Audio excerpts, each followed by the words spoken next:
Raider Automotive is a full-service repair shop, collision center, and the only AAA authorized towing facility in Northfield. That means if you are in a minor or major collision this winter, or a deer finds your vehicle, Raider Auto can handle it all. We work with all major insurance companies to handle your vehicle from the tow to completing all your vehicle's repairs. Raider Auto on Highway 3 South in Northfield, 7:30 a.m. to 5 p.m., Monday through Friday.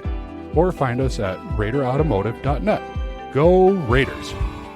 Community banking at its best. Whether you are looking to improve your financial future, planning to buy a new home, or considering a mortgage, Heritage Bank in Northfield can help. Our ability to make decisions locally provides you the highest level of service at competitive rates. Your finances and home are important to you, and having a staff that you can trust makes all the difference. We make banking easy with real estate specialists and loan officers ready to help you. Stop by Heritage Bank on Highway 3 or contact us at heritagebankmn.com and see how the professionals at Heritage Bank can help you build your future. The man, the yellow van, call Service Master. Burst pipe or water damage? No problem. Call the experts at Service Master by Ayat. Hi, this is Beth Ayat. Our staff is trained and certified to assist you with any water damage after a burst pipe or leaky water. Locally owned since 1995, Service Master by Ayat will be there in your time of need. The man, the yellow van, call Service Master. How can I help you today? I don't think I'm in the right place. I have big dreams, like crab brewery-sized dreams. I like it. Your bank is very, Cozy? yes. Yeah, I know what you mean. We prefer more personal interactions. We dedicate the majority of our space to our customers' dreams. Wow. Look at that. I know, it never gets old.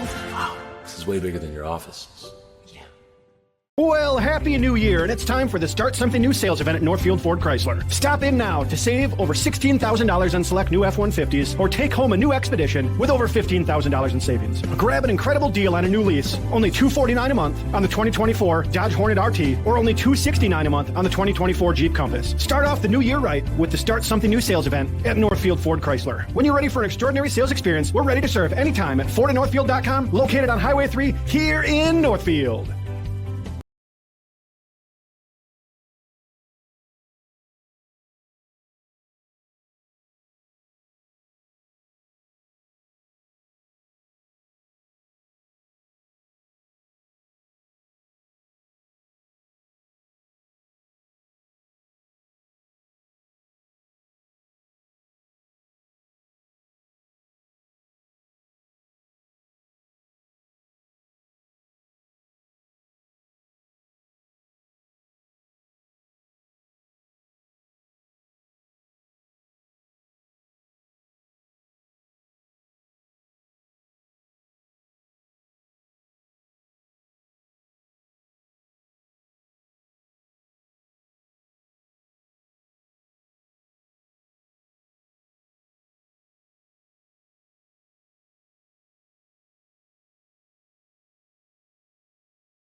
is just around the corner, and you know what that means. It's time to get ready for baseball season. Northfield Youth Baseball registration is now open at northfieldyouthbaseball.com. For kids ages 10 to 15 years old interested in travel baseball, be sure to register before March 1st to get your child on the list for tryouts. Watch your kids grow and develop on the field this summer with Northfield Youth Baseball. Visit northfieldyouthbaseball.com and click on the travel registration link soon. Do not wait. Registration closes March 1st. We've also added a clickable link to the Northfield Youth Baseball Association's website right here on northfieldlive.com.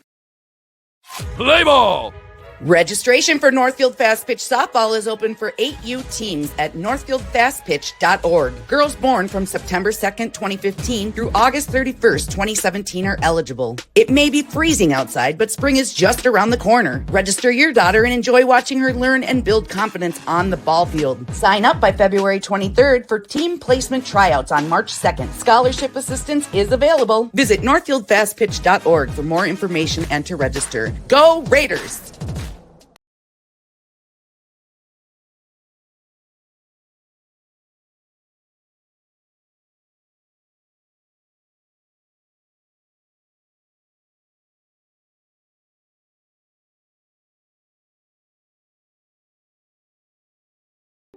Raider Automotive is a full-service repair shop, collision center, and the only AAA authorized towing facility in Northfield. That means if you are in a minor or major collision this winter, or a deer finds your vehicle, Raider Auto can handle it all. We work with all major insurance companies to handle your vehicle from the tow to completing all your vehicle's repairs. Raider Auto on Highway 3 South in Northfield, 7:30 a.m. to 5 p.m., Monday through Friday. Or find us at RaiderAutomotive.net. Go Raiders! An ice dam is a ridge of ice that forms at the edge of a roof and prevents melting snow from draining off the roof. The water that backs up behind the dam can leak into a home and cause damage. This is Beth with Service Master by IAT. We can work with your insurance company to restore your property from damages caused by ice dams. Demand the yellow van. Call Service Master by IAT today, 877-945-0993. Demand the yellow van. Call Service Master. Whoa. Hi, can I help you? Yeah, my friend Jay and I are looking for our dream home, something big. Right now I feel like I'm living on top of him. Great, let's talk mortgages. Wait, your bank is looking... Cozy? Yeah, we like personal interactions. But as you can see, our vault still has plenty of space for our customers' dreams. Wow. You took the words right out of my mouth.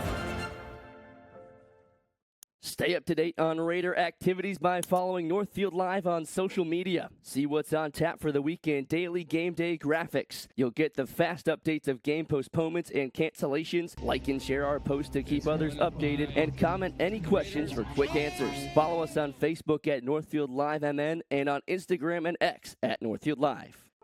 Comprehensive Wealth Solutions is here to help you make informed decisions about your financial future. CWS understands that financial goals must evolve and adapt over time. That's why clients come first. CWS can provide you with a wealth strategy that aligns with your vision and values. As an independent financial planning and wealth management firm, CWS provides solutions for individuals and businesses alike. Visit CWSFBO.com for more information. CWS, providing big-time advice the small-town way. As the year comes to a close, we begin to reflect on all we've done throughout the year, and we're looking forward to all this new year has to bring. At Northfield Retirement Community, we are proud of the work we've done supporting our residents, staff, family, and friends throughout the year. We'd like to wish everyone a very happy and prosperous new year. Northfield Retirement Community. Innovation, choice, tradition. In the heart of Northfield, the Chamber of Commerce is more than a business network. It's the pulse of our vibrant community, bringing small, large, and local businesses together and supporting growth that strengthens the economy. The Chamber also promotes tourism, inviting visitors to experience the charm of our historic city. Whether it's strolling through our quaint downtown or attending one of our many events, we showcase all the reasons to fall in love with this beautiful town. The Chamber, where community, business, and tourism come together to make the city thrive. What is your dream living location? Full service condo building? Low maintenance house? House on a lake? Lots of acreage? There are so many options. To start the search for your ideal location, contact one of our local and relentless agents at Century 21 Atwood and Professional Pride Group today, or visit our website at c21atwood.com. Century 21 Atwood and Professional Pride Group. We're unstoppable together. Spring is just around the corner, and you know what that means. It's time to get ready for baseball season. Northfield Youth Baseball registration is now open at northfieldyouthbaseball.com. For kids ages 10 to 15 years old interested in travel baseball, be sure to register before March 1st to get your child on the list for tryouts. Watch your kids grow and develop on the field this summer with Northfield Youth Baseball. Visit northfieldyouthbaseball.com and click on the travel registration link soon. Do not wait. Registration closes March 1st. We've also added a clickable link to the Northfield Youth Baseball Association's website right here on northfieldlive.com.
Raider Automotive is a full-service repair shop, collision center, and the only AAA authorized towing facility in Northfield. That means if you are in a minor or major collision this winter, or a deer finds your vehicle, Raider Auto can handle it all. We work with all major insurance companies to handle your vehicle from the tow to completing all your vehicle's repairs. Raider Auto on Highway 3 South in Northfield, 7:30 a.m. to 5 p.m., Monday through Friday.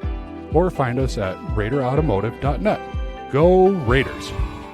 Community banking at its best. Whether you are looking to improve your financial future, planning to buy a new home, or considering a mortgage, Heritage Bank in Northfield can help. Our ability to make decisions locally provides you the highest level of service at competitive rates. Your finances and home are important to you, and having a staff that you can trust makes all the difference. We make banking easy with real estate specialists and loan officers ready to help you. Stop by Heritage Bank on Highway 3 or contact us at heritagebankmn.com and see how the professionals at Heritage Bank can help you build your future. The man, the yellow van, call Service Master. Burst pipe or water damage? No problem. Call the experts at Service Master by Hyatt. Hi, this is Beth Hyatt. Our staff is trained and certified to assist you with any water damage after a burst pipe or leaky water. Locally owned since 1995, Service Master by Hyatt will be there in your time of need. The man, the yellow van, call Service Master. How can I help you today? I don't think I'm in the right place. I have big dreams, like crab brewery-sized dreams. I like it. Your bank is very, Cozy? yes. Yeah, I know what you mean. We prefer more personal interactions. We dedicate the majority of our space to our customers' dreams. Wow. Look at that. I know, it never gets old. Wow. This is way bigger than your office. Well, Happy New Year, and it's time for the Start Something New sales event at Northfield Ford Chrysler. Stop in now to save over $16,000 on select new F-150s or take home a new Expedition with over $15,000 in savings. Grab an incredible deal on a new lease, only $249 a month on the 2024 Dodge Hornet RT or only $269 a month on the 2024 Jeep Compass. Start off the new year right with the Start Something New sales event at Northfield Ford Chrysler. When you're ready for an extraordinary sales experience, we're ready to serve anytime at FordandNorthfield.com, located on Highway 3 here in Northfield.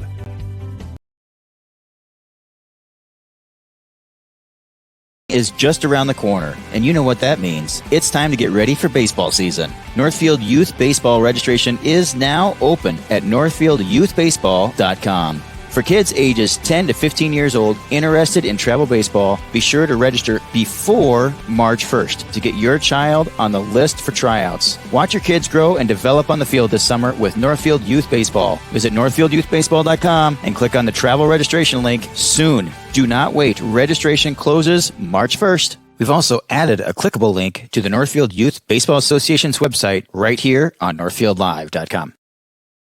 Play ball!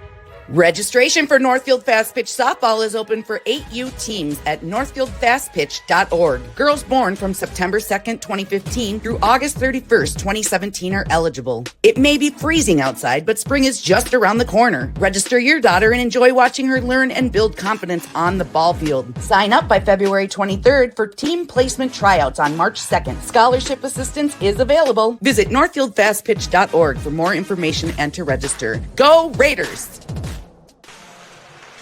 And good evening, ladies and gentlemen. We are live on Northfield Live. Eric Thomas here, bringing you all the action, the call to the action here tonight. And my broadcast partner this evening is Lincoln, and our producer is Daniel. We'll have Alejandro, and we'll have Ethan on the cameras here tonight. So that's your broadcast team for this evening. We are just moments away from the start of Northfield Raider hockey as the boys hockey team are taking on the visiting Scarlets out of Mankato. And Ethan, it's been a hot minute since you and I were broadcast partners. Lincoln.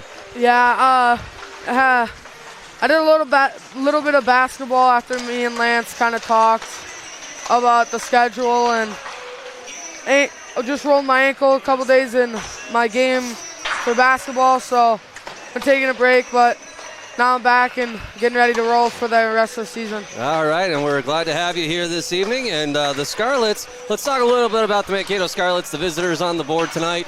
They're coming in with a 7-10-1 record overall, with a 6-3 record in the Big Nine. So I talked with Coach Luckcraft, and I talked also with Coach Olson that this evening, they are going to be bringing on the heat, and also they have a really good chance to win the Section 3A tournament if they continue to play well, which they have been. So this is going to be the first of at least a 4 or 5 game road trip for the Scarlets. They're coming in off of a really tough opponent as well. Let me grab my information here once again.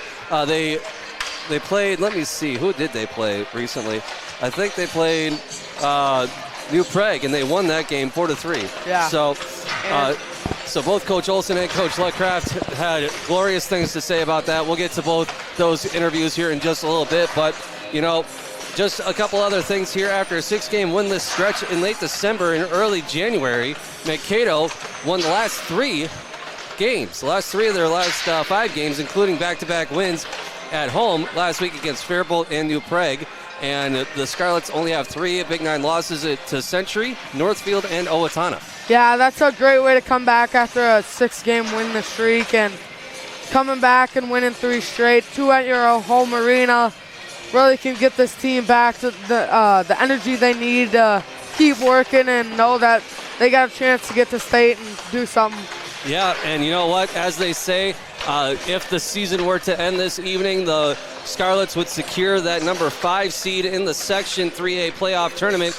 And, just the seeding is nothing but a number. It's where you stand. It's what day you play. So depending on how well they play in the first couple of rounds, they could ultimately get to the championship and win the championship of the Section 3A tournament and eventually make it to the XL Energy Center. But they have to say their prayers, they have to eat their vitamins, and they have to have their Wheaties and do everything correctly between now and the end of the season. But we'll get to more on that here in just a few moments. What we're going to do is we're going to take a quick timeout. We're going to hear from Coach Olson from Mankato right here on Northfield Live. Here on Northfield Live, talking with Coach Nate Olson of the Mankato West Scarlets. And Coach, welcome into Northfield this evening. Yeah, thanks for being here, and thanks for covering the game. Yeah, and so you guys are coming off of a really good game recently. What was your thoughts on that last game that you had? What were some of the things that you wanted to work on, and just overall thoughts on the last few games, actually? Yeah, we're a young group, so we've done a lot of learning throughout our regular season here so far, and thought Tuesday night against New Prague, we probably handled adversity better than we have all season and kind of played as close to a complete game as we have. I think we got some room to grow in terms of attacking offensively in the middle of the ice and taking care of the puck specifically in our own end of the rink. But I thought we made good strides on that on Tuesday night, and look to keep growing on that here tonight and, against Northfield. All right, and what were some of your thoughts about practice? What were you guys working on in practice in between now and your last game?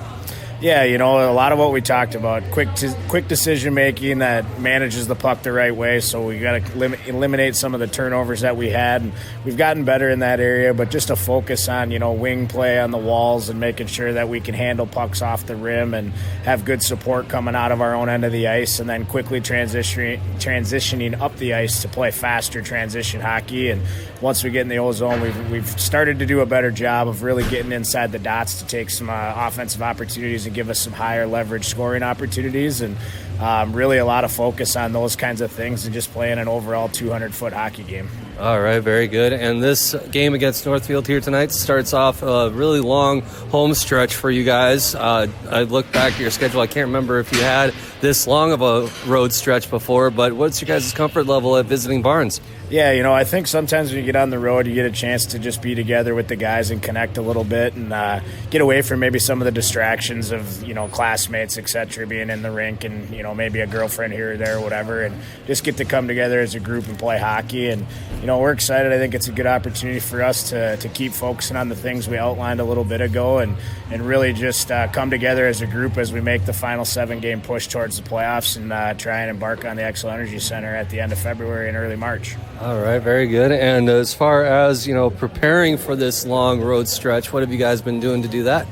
Yeah, it's just making sure that our focus level is kind of that business mindset approach. That's something we've talked a lot with our guys about, and with a younger group, kind of learning what it takes to be ready night in and night out and take care of our bodies. Some later nights getting back home and making sure we're getting the proper rest and hydration and having the good focus level the next day at practice. We've got starting tonight, we play, and then we've got scrimmages Saturday, and then we've got 2-3 game weeks before we end the season, regular season. And so just making sure we're taking care of those little things. We're getting to the crunch time of the season where everybody's a little beat up at times and going through different things, and just be cognizant and focused on making sure we're taking care of each other. All right, very good. And you're coming into Northfield here tonight to the Pepsi Center. What do you guys know about the Raiders? Yeah, we played them earlier this year on our home rink, and we were a little banged up, but as always, they've got a good group of defensemen that really do a good job controlling the play and being active offensively at the right opportunities. And offensively, it seems like for many years, and this year's no different. They've got a good deep group of forwards that like to attack and find soft spots to attack in our defensive zone. And really, we want to stay clean. We want to stay out of the box. Their power play's lethal. They've done a really good job with that and have some really good ball players that can make that thing hum. And so we want to stay 5-on-5 as much as we can tonight and just play a simple hockey game and a 200-foot hockey game.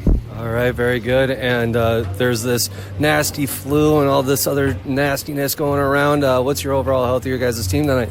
Yeah, we're kind of finally through all of it. We've got everybody back in the lineup, and health is good throughout the entire program. We've had many guys that have battled with some of that stuff and a few injuries along the way, but really in a good spot from a health perspective here as we enter the game tonight, and excited about having kind of a full group ready to go. All right, very good, Coach. Well, good luck tonight against the Raiders, and good luck the rest of the way. Yeah, thank you very much. That was Coach Nate Olson for the Mankato West Scarlets. We'll be back on Northfield Live right after this.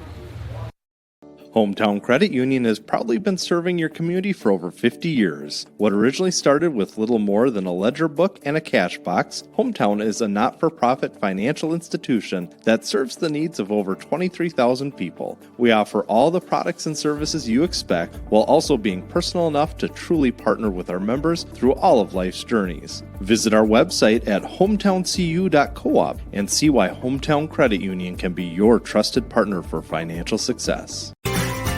Heritage Dental Care in Northfield is a general dental clinic specializing in a variety of dental procedures and services. New patients and emergencies are welcomed 5 days a week. Heritage Dental Care is a proud supporter of Northfield Athletics and wish all of our athletes the best of luck this season. Make an appointment today with Dr. David Bress, Dr. David Buck, or Dr. Michael Thompson. Go Raiders! No matter what business you're in, it's hard to find someone to keep your business clean. ServiceMaster by Iott's Janitorial Services cover everything from floor care and carpet cleaning to general cleaning, windows, and power washing. When you're in need of janitorial cleaning services, demand the yellow van. Call ServiceMaster by Iott today. Demand the yellow van. Call ServiceMaster. Whoa. Hi, can I help you? Yeah, my friend Jay and I are looking for our dream home, something big. Right now I feel like I'm living on top of him. Great, let's talk mortgages. Wait, your bank is looking cozy. Yeah, we like personal interactions, but as you can see, our vault still has plenty of space for our customers' dreams. Wow. You took the words right out of my mouth. And we're back here on Northfield Live, and we just got done talking about the Mankato West point of view of this hockey game. We heard some very interesting comments from Coach Olson there, Lincoln, and now let's switch over to the home side of the rink. Let's talk a little bit about the Raiders. They are coming off of a very interesting last couple of games. They went so far north that you were about 15 minutes away from the border of Canada. Yeah. They went up to Detroit Lakes, and then they took on the Lakers. And we actually saw Detroit Lakes, I believe, either here or was that the game at St. Olaf? I can't remember. Oh no, we played them here. Yeah, we played them here for Hockey Day Northfield. Yeah, Hockey Day. Yeah, so that was an interesting matchup, and they ended up going into OT with the Lakers on that night. So that was a really good win for the Raiders that night. But then Ben Geiger in the Detroit Lakes game, he had 2 goals and an assist to lead Northfield to a 5-2 victory. So they basically doubled down against DL. Yeah. So then they continued on with a road trip to Warroad. And unfortunately, they came out with the L in that one. So over the course of that weekend, that 3-day weekend, they had a win, a loss, and a tie. So 1 across the board for that whole weekend because they also went over to Winona. And as you and I were talking before we came back from break, the trip up to Warroad, that is something that any hockey player or just any fan of hockey should make that pilgrimage at some point because that is just a cathedral of a hockey program up there. So what were some of your thoughts? What were some of your takeaways about that trip up to Warroad? Detroit Lakes was a good game. We outplayed them a lot and just played a better game. And when we got up to Warroad, I think we were like 5 minutes in and we were down 2, but we slowly crawled back, just playing our game, got it back to a 3-3 game, and they scored late in the third, and we had 6 guys on the ice against 5 for the last about a minute and a half, and we just couldn't finish and couldn't tie it up. But it was a good game, both games by the Raiders, and that Winona game, I think we shot 58 or 61 times to 13 and came out the tie. So, hey, you might get a lot of shots, but all those aren't going to go in. So, whenever you get those opportunities, you got to make them count. And I think you touched on a really good point that you and I have noticed throughout the course of this season for every game that we broadcast is that the Raiders just have to play their game. If Luckcraft was Coach Herb Brooks and this was the 1980s, he would just, late in the period, he would just be pacing back and forth along that bench, chanting, play your game, and that's what they have to do. And, 9 times out of 10, they come out with the victory. So they definitely know how to play their game, and they know how to get to, but not at the level of the other team, if that makes any sense. So if, for example, they played at St. Olaf against Lakeville North. Lakeville North is a very, very physical team, as we saw.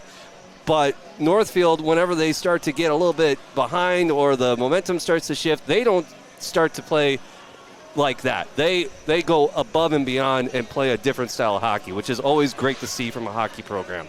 So, like we mentioned, like you mentioned as well, the Warroad Warriors, they jumped out to a 3-1 victory or first period lead. Northfield would battle back to tie it with goals from Will Cashin and Carter Simon, 2 guys that we've seen be phenomenal all year long. So that was good on them. Great job from Cashin and Simon. But Warroad would get the game winner at the 12:21 mark, so very, very late in the matchup in the third period and on the way to a 4-3 victory. So as we talked with Coach Luckcraft, we'll hear in just a little bit his thoughts on that little road trip as well. And, just the fact that Northfield is coming into tonight's matchup with a overall record, with actually a really good overall record, 3-2. And 9-0 all the way across the loss and the tie column in the Big 9 Conference. And if my math is correct here on the Class 1A seedings in the top 20 for Week 10, so that was for this week, Northfield is 6th. They are right behind Hibbing Chisholm. It's very, very close in that matchup. Monticello is 4th. Warroad, the team that they played this last weekend, they're 3rd. And Cloquet, Esco, and Carleton, they're number 2, and Hermantown is number 1. So anything can happen here in the next couple of weeks. But let's get to that Coach Luckcraft interview. And our coach interviews this evening, they are brought to you by LMR Media, providing local marketing and advertising that delivers results. Let us help your local business. Visit lmrmedia.org for more information. Let's hear Coach Luckcraft. And we're back on Northfield Live, and we're talking with Coach Luckcraft of the Northfield Raiders. And, Coach, you guys are coming into your first game back home since you played the other half of Mankato a couple of weeks ago, and then you were just up in Detroit Lakes, Warroad, and over in Winona. And you had the 3-game road stretch. What were some of the things that you liked about those games, and what did you see that you wanted to work on? Yeah, the trip up north was, kind of circled on our schedule as a good opportunity to go and play two really good teams. Little team bonding, travel up to the northern part of the state. We had played Detroit Lakes earlier. We knew how physical, fast, and skilled they were. So we knew going to be a good test, especially in their barn. Played a solid game on Friday night, got a nice win. Traveled up to War Road for the next day. Again, unbelievable hockey environment. That's obviously one of the elite high school hockey programs in the country, not just Minnesota. So really cool environment. We got down early, so I was super proud of the guys, second day on a back-to-back for bouncing back and tying up that game. We had our chances. They made a play in the third period and beat us 4-3. But, guys played hard. Guys, were committed to, the extra energy and effort it takes, against a really quality team. So that was great. Yeah, we talked a little bit before you and I got recording here about just the fact that War Road is a cathedral of a barn. You had a game against Winona, the game against Detroit Lakes, and then the game against the other side of Mankato, and then you had one other game before that. What were some of the strengths that you were looking for and observing in those last 5 games? Well, again, it's, this is the time of year when you're trying to, tighten up all those structures, make sure that you're effectively forward checking, make sure that you're smart at the blue line, make sure that you're really good in your defensive zone. It comes down this time of year, end of season, to winning those small battles, those little plays, getting, continually gaining zones. Make sure when they're in your zone that you're making a play to get to the neutral, and then winning that neutral zone battle to get in the offensive zone, and winning a puck battle in front of the net to knock a rebound home. And that's, I thought, Tuesday night we tied down at Winona. I mean, they played hard. It was in their barn.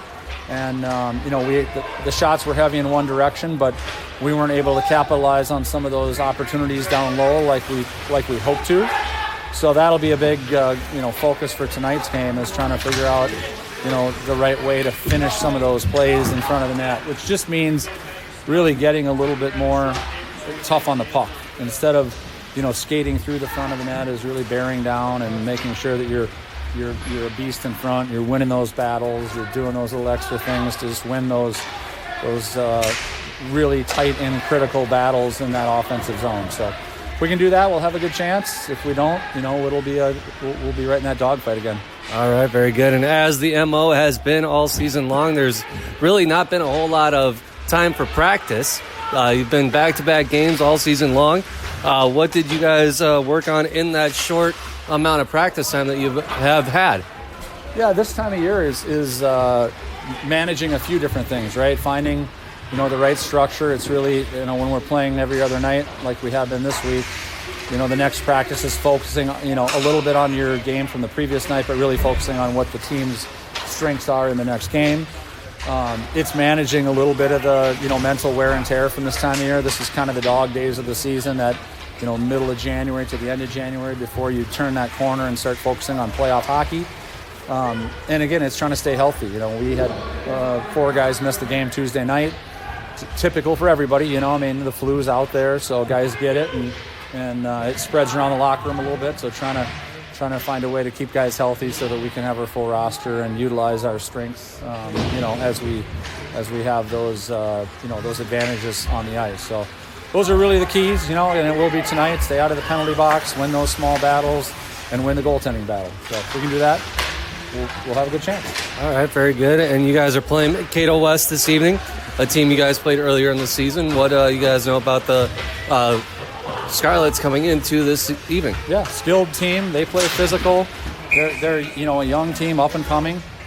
They've got a great chance to win Section 3. So, they have those aspirations. We get everybody's best shot as the defending conference champions. So we're going to get their best effort. We'll have to match that. But they're skilled and they'll play hard. So we'll just have to make sure, like I said before, that we're winning critical battles, winning face-offs, doing what it takes to have the best chance to win. All right, very good. And you alluded to the fact that you're out 4 players, but other than those guys, overall health of the team's still pretty good? Yeah, we don't have anybody, critically injured. Most of those guys are back. So, we'll be okay from that standpoint tonight. It's just going to be about, playing as a team and getting back to that winning way.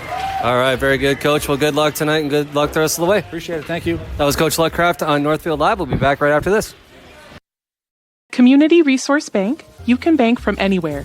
anytime you want. The CRB mobile banking app makes it easy to keep track of your balances, pay bills, transfer funds between accounts, and deposit checks any time of day or night. With branches in Northfield, Cannon Falls, and Roseville, we can offer solutions for businesses, residential, and investment accounts. Community Resource Bank. Let's bank together. Member FDIC and Equal Housing Lender. This is Barb from Professional Dental Group, letting you know that the doctors and staff of Professional Dental Group are proud to call themselves Northfield Raiders sports fans. Whether scheduling for an implant, mouthguard, or general visit, we look forward to providing you with the same exceptional care that Professional Dental Group has delivered for over 45 years. So on behalf of Dr. Becky Johnson, Dr. John Nowak, Dr. Brian Cravey, Dr. Tyler Yonke, and Dr. Mallory Peterson, go Raiders!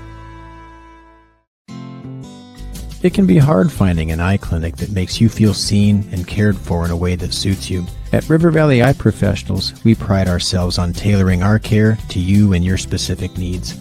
We won't just see you in our offices. We may see you at a local ball game or at the high school for another event.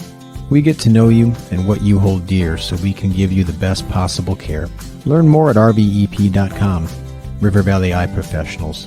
Don't miss seeing your world. Community banking at its best. Whether you are looking to improve your financial future, planning to buy a new home, or considering a mortgage, Heritage Bank in Northfield can help. Our ability to make decisions locally provides you the highest level of service at competitive rates. Your finances and home are important to you, and having a staff that you can trust makes all the difference. We make banking easy with real estate specialists and loan officers ready to help you. Stop by Heritage Bank on Highway 3 or contact us at heritagebankmn.com and see how the professionals at Heritage Bank can help you build your future. And we're back here on Northfield Live, where we're just moments away from the start of our first period. We're doing some kind of production on the fly here. And there we go. Back here on Northfield Live, and we're just moments away, like I mentioned, from the start of this first period between the Scarlets of Mankato West and the Northfield Raiders.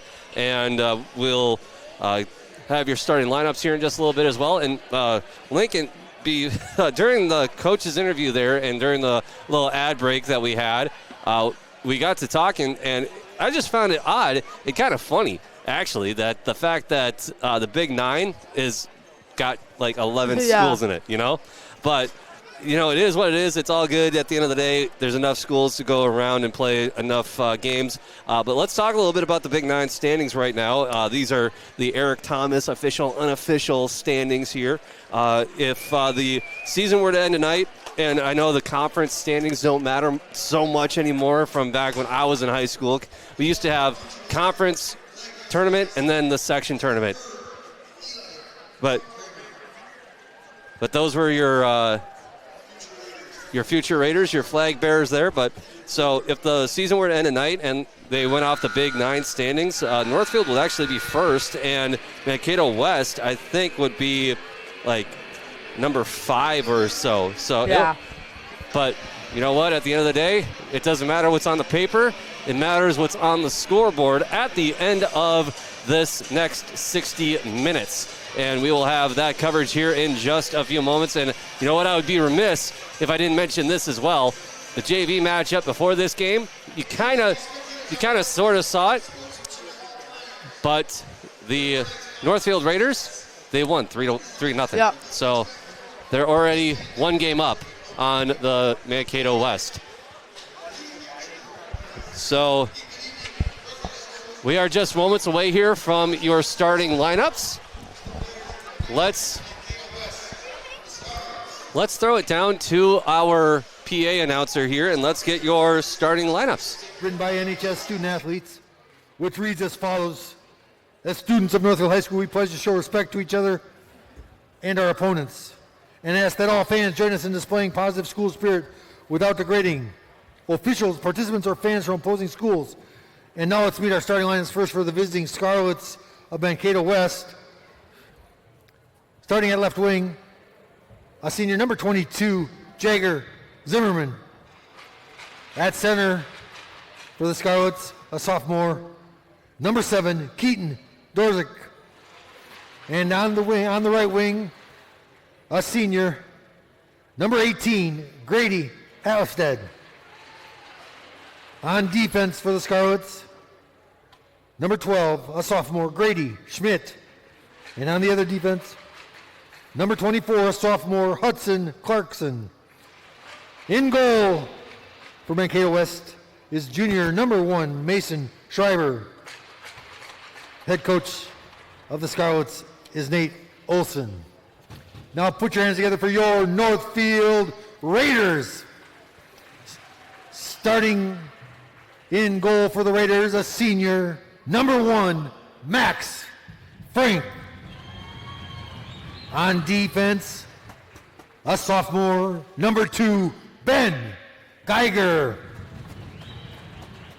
Also on defense, a junior captain, number 4, Bridger Riley.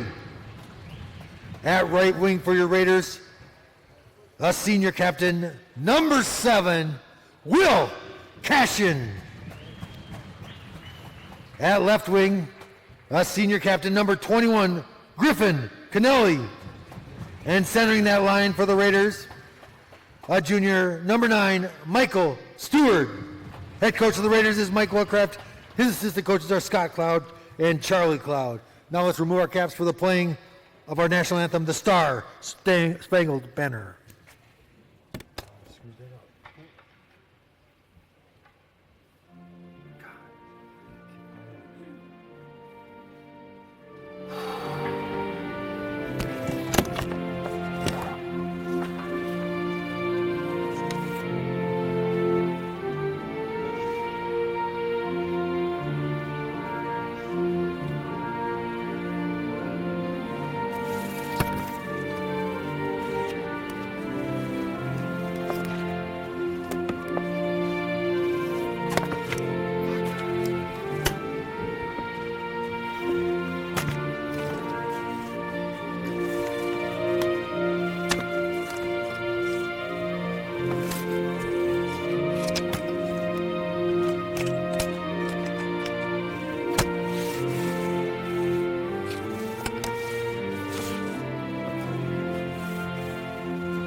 Alrighty, and that was your starting lineups and your national anthem right here on Northfield Live.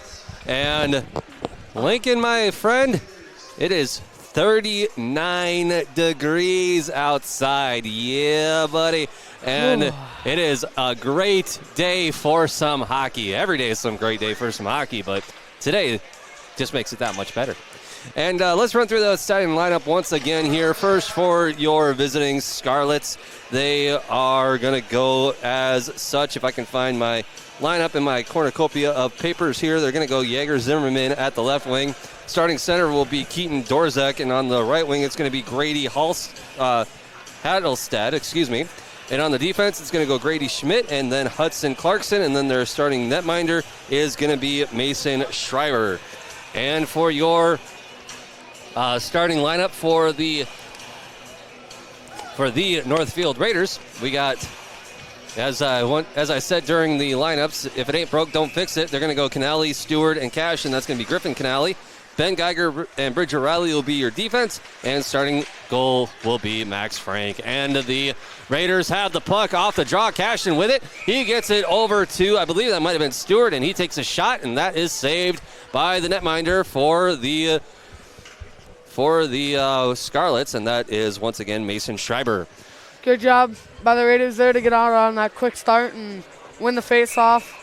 Will took it right up the side over to Kennelly. Kennelly takes a shot, just can't get it to go. And the puck is won by Mankato. They try to clear it out, and Ben Geiger, he does a phenomenal job of keeping it into the Mankato zone. And now with the puck once again off the skate was Geiger. They try to get it up to the blue line once again, but Mankato steals that puck away. Riley with the puck and the one-time shot, and that goes wide off of the stick of Schreiber. Yeah, just a little chip shot there from Bridger. Cashin gets it over, and he gets it over to Stewart, and he puts a shot on net. That is saved, and it gets cleared out in front, and Cashin takes a wild, kind of off-balance shot, and it eventually is nabbed up by Schreiber for the Scarlets, and we're going to have another face-off coming up in the Mankato zone.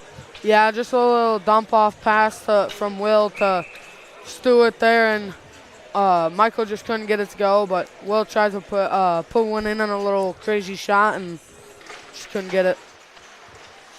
And now with the shot from just inside the blue line, that is their second line, Ashton Pumper, defender for the Raiders. They have out there, it looks like they're going to have the line of Charlie Becker, Oliver Benjamin, Christian Whiteman, Ashton Pumper, and Simon. Now with the puck, once again, is Pumper. He takes another shot. That goes off the pads of the netminder and in the far corner, picked up by Christian Whiteman. Whiteman with the puck. He tries to split the defense, but he gets poke-checked away, and they dump it into the Northfield zone. And chasing after it is Pumper. Pumper getting it back around his own net. He gets it up to his offense. And with the puck now for the Raiders was Becker, and they take another shot, and that is saved. And here come the Scarlets of Mankato West. And they dump it into the zone of the Raiders. And going after it once again is Carter Simon. And he tries to clear it out, but it's stopped by the Scarlets, and they get it all the way back around their own net. And now with the puck is Wade Gilbertson coming into the game for the first time so far. And there's going to be a penalty upcoming on the Scarlets. And let's see, what are they? They're going to call a hook penalty. A hook. And that was as obvious as the day is long. Great job there by what's his name? Mason, the Mankato East or West goalie, with that 3-on-1 and just a little dump off from Oliver to Christian, but Christian couldn't get it to go. But that's because Mason came out and he poked that away, and that's what you're supposed to do as a goalie, and you get aggressive, and great play by him. Now the Raiders are going to be on the power play here, and Riley getting the puck over to Geiger. They take another shot. That goes wide. Geiger with the rebound. He gets it out to Riley at the blue line. Back over to Geiger. Geiger skating it into the top of the circle. Intended pass for Riley, maybe, but Riley loses it, and it gets turned over to Mankato West, and bringing it up the ice for Mankato is going to be, wow, I don't have the full roster here. I just have a couple of line. But I think they have a JV player out there now, but now the Raiders bringing it up the ice, and that is Michael Stewart, and he gets it back out to Riley at the blue line, over to Geiger, back out to Riley. Riley back over to Geiger. He skates it into the dot. He takes a shot. That's stopped by the defense. Now bringing it up is the Mankato West Scarlets. I believe that's number 24 for the Scarlets. That's Hudson Clarkson. And he takes a shot. That's stopped by Frank. And now the Raiders, they bring it up. Stewart getting it over to Cashin. Cashin dumping it in, and he's going to change out for a fresh skater. They get it around the back of the net, picked up on the far side by number 3, Ashton Pumper. He takes a shot. It's stopped by a screen. They get it back out to Pumper. Pumper off the boards. He gets it over to Brody Jensen. And now the Scarlets, they steal the puck and they dump it down with 42 seconds left to go in their penalty. And we have just under 14 minutes left to go here in this first period. Pumper with the puck for the Raiders. He crosses the blue line, passes it back out to Brody Jensen. Jensen, he tries to get it back out to number 5 on the defense, Joey Fogarty, but he misses that pass, and it goes all the way back to the Raiders zone. Scarlets are playing really good penalty kill D here and not letting the Raiders get anything going. And there is going to be an ice, and I could have sworn it was going to be... Oh, actually, no, I think that puck went out of bounds. Yeah, it went out of bounds. So the Raiders tried to dump it into the Scarlet zone, but it had a little too much mustard behind it. And they're going to have a face-off coming up here at center ice. With 16 seconds left to go into this penalty, with 13 and a half minutes left to go in the first period. And our shots are 6-1 in favor of the Raiders. So now the Scarlets, they win the draw. Picking it up for the Raiders is Miles Kennelly. Chasing after it now is Brody Jensen, and he gets hit hard back behind the Scarlet net. Going in for a little bit of help is Miles Canale. The Scarlets, they try to clear it out, and they do to central ice, but it's picked up by Joey Fogarty. He gets it up to the cherry picker, and there's a little bit of miscommunication, and there's going to be a offsides, or are they going to call icing? I don't. Offsides. So that's why it confuses me, Lincoln, because if it is truly an offsides, it's outside the blue lines. Yeah. But they're bringing it all the way down to the Raiders' zone. Yeah. So that tells me that it was probably an icing. So now the Raiders, they win the draw. Bringing it up for the Raiders is Geiger. Geiger, he gets the pass from, I believe that might be Riley. Geiger dumping it in, and it gets picked off by the Scarlets and getting hit hard into the boards. We're the Raiders. Now with the puck along the near boards, we're the Raiders. They try to clear it out back behind their own net, but it's stolen away by the Scarlets on the far boards. Cross-ice pass intended for number 22. There we go, Jaeger Zimmerman. And now Zimmerman bringing it up the ice. Shot from just inside the blue line. That is wide. Just a bit outside, as Bob Euchre once said. And now the Raiders, they are on the attack. They get it up to the cherry picker in number 14, Charlie Becker. And now Becker trying to do something with it. He gets it around the back of the net. Gets it over on the near boards to, that might be Simon. Yeah, Simon dumps it back in. Chasing after it once again is Charlie Becker.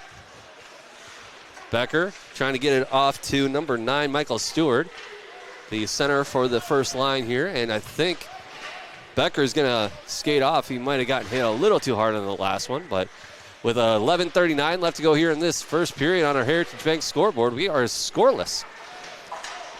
And now the Scarlets are on the attack, but it's stopped by the Raiders.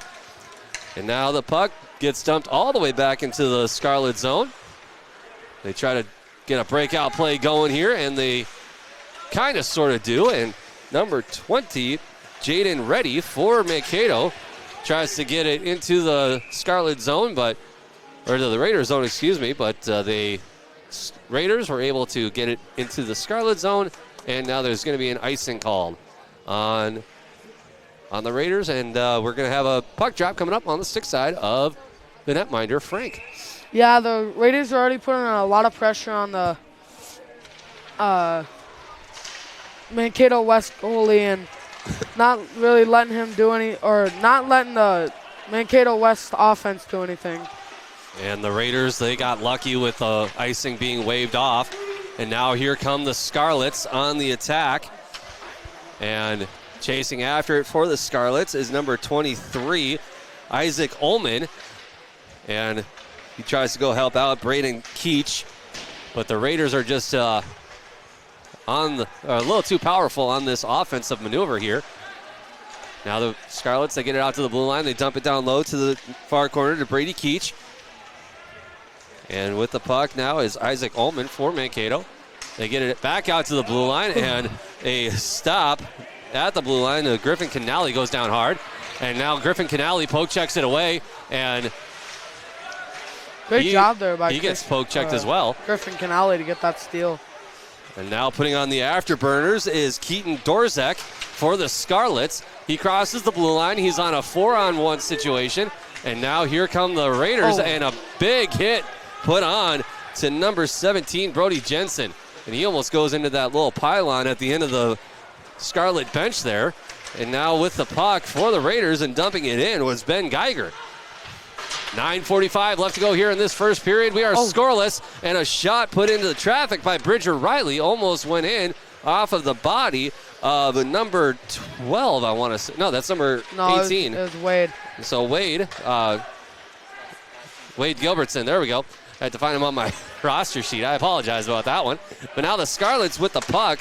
They have it on the stick of Grady Halstead. He tries to clear it out, and he does. Picking it up on the near boards here is Hudson Clarkson, and they dump it in. Chasing after it now is number 4, Bridger Riley. Riley getting it up to the cherry picker, which is Gilbertson. Gilbertson losing control. Now the Scarlets have it. Bringing it up the ice for the Scarlets was number 27. That is Jacob Tosh. And they get the puck on the far boards, and a hard hit put on to the Raiders. And he didn't like that one bit. Now the Scarlets have a one-on-one situation. They split the defense, and a backhanded shot is saved. And now it's along the near boards. And another shot goes wide by the Scarlets. And now the puck up into the Scarlet zone. They are going to call a icing. And I was watching Frank on that last little play, and I think the net came off the little spikes there just ever so briefly, and he kind of tripped over those. So, yeah, Max so far is playing a great game.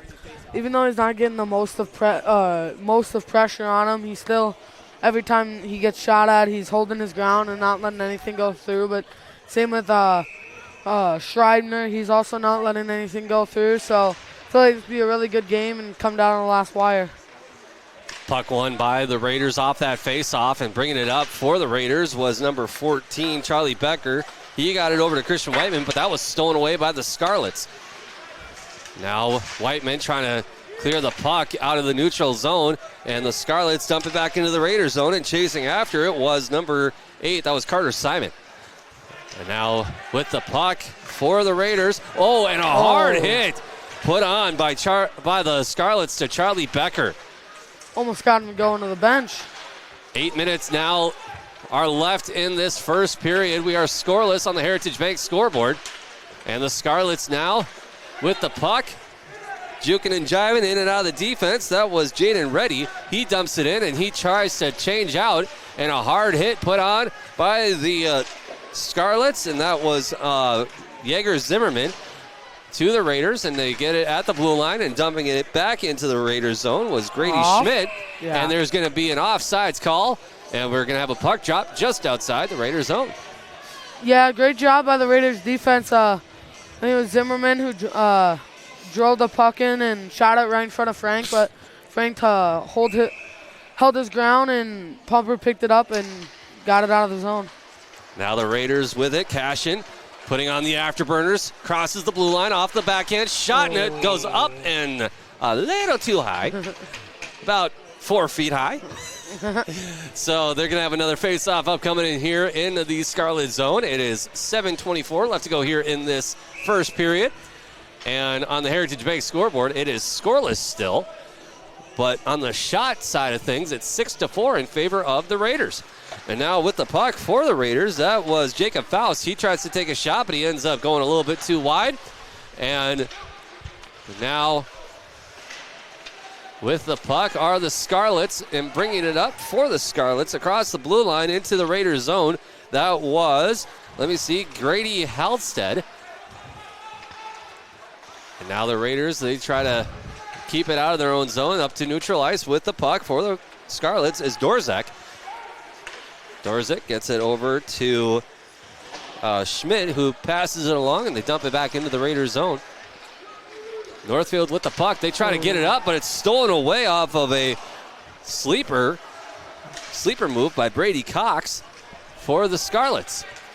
Now Cashin, his pass is stolen away by the Scarlets once again. But now Riley trying to get a hand on it. And now Stewart getting it over to Geiger. Geiger crossing the red line, back over to the blue line. He goes back on offense, wraps it around the back of the net. Geiger still with it, gets it down low, and a shot, and that was put on net by, Miles Canali.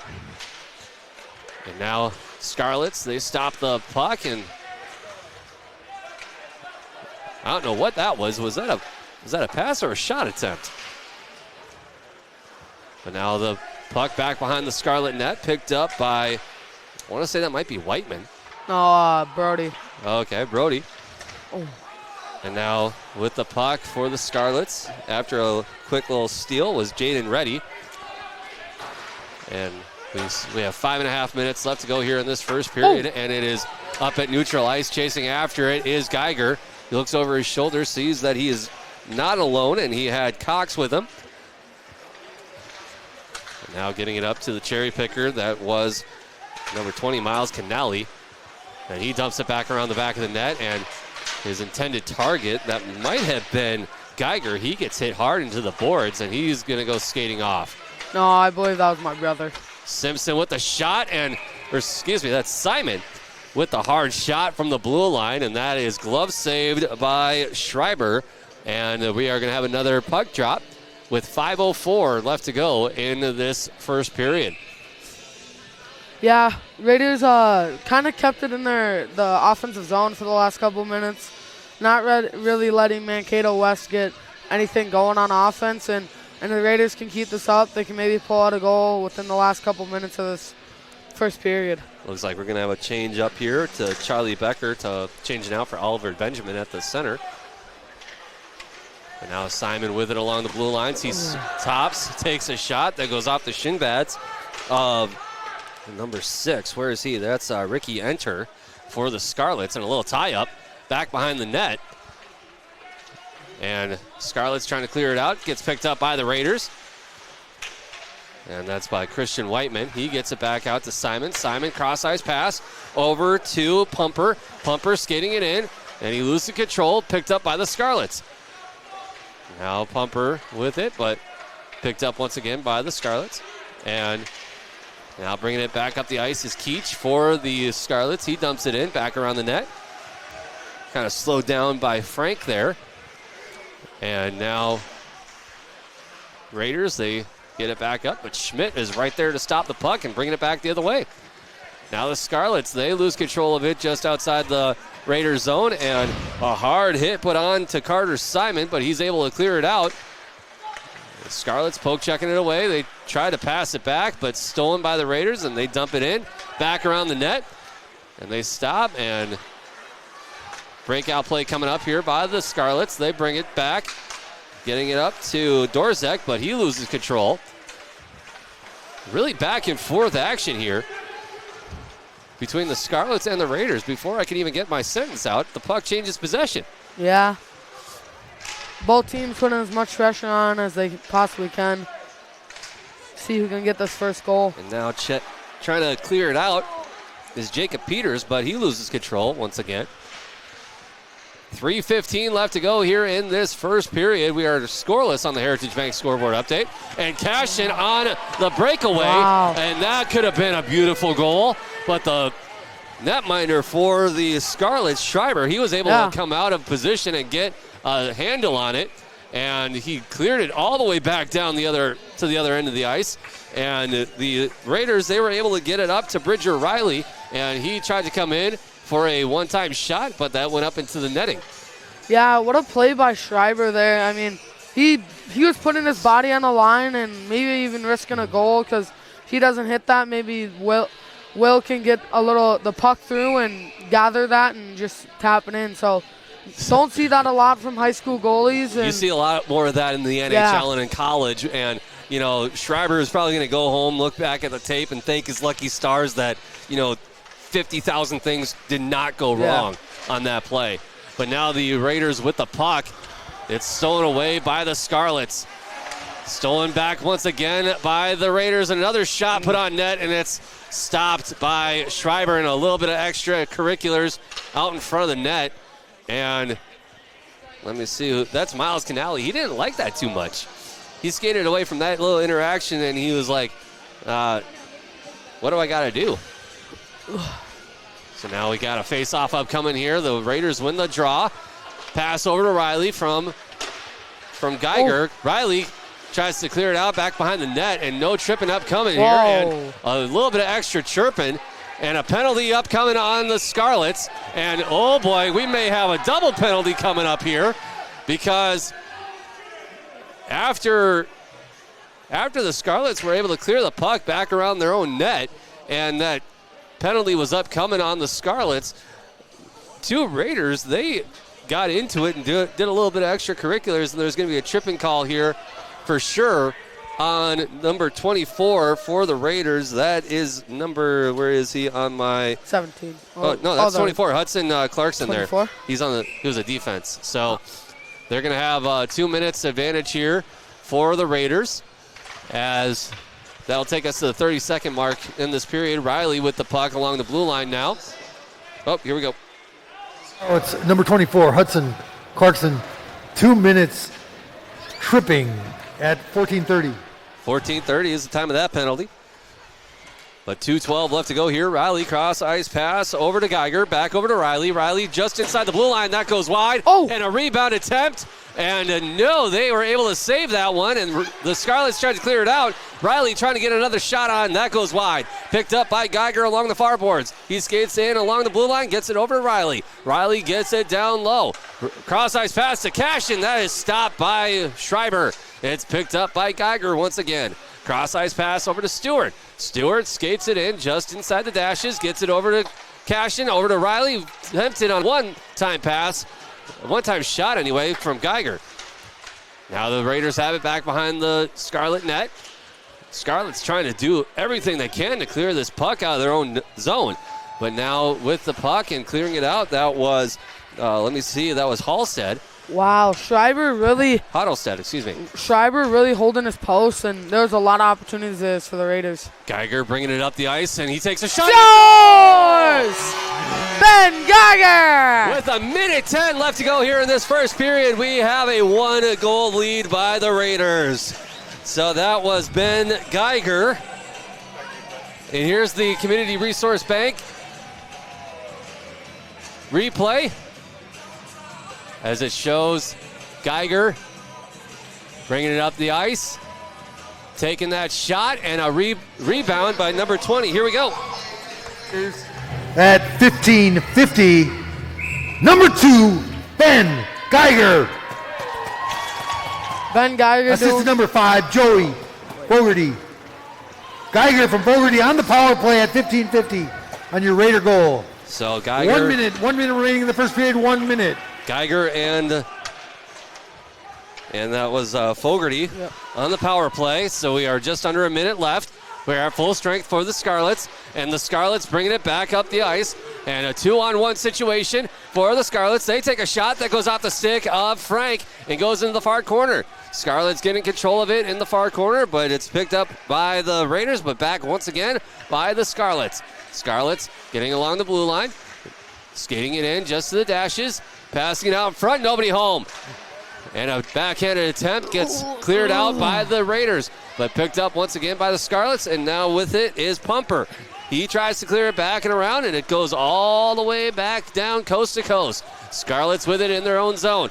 They try to do a little stop move, and they do with 9 seconds left. They try to clear it out, but they're going to keep it into the zone, and that is going to wrap up this first period on the Heritage Bank scoreboard.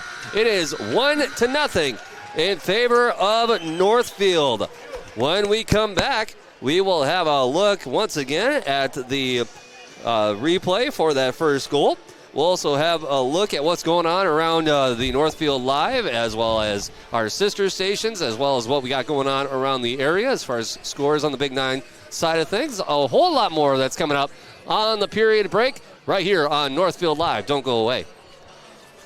Northfield Insurance offers more than just home and auto. They offer business insurance, health insurance, life insurance, and bonds as well. They have a combined 147 years of experience across 6 employees to make sure that you are getting the best possible insurance for your exact needs. Not only will they protect what's yours, they'll make sure that you're cared for like family. Find out how you can get the right insurance for you at nfldins.com or by calling 507-645-8861. Northfield Insurance Agency. They've got you covered.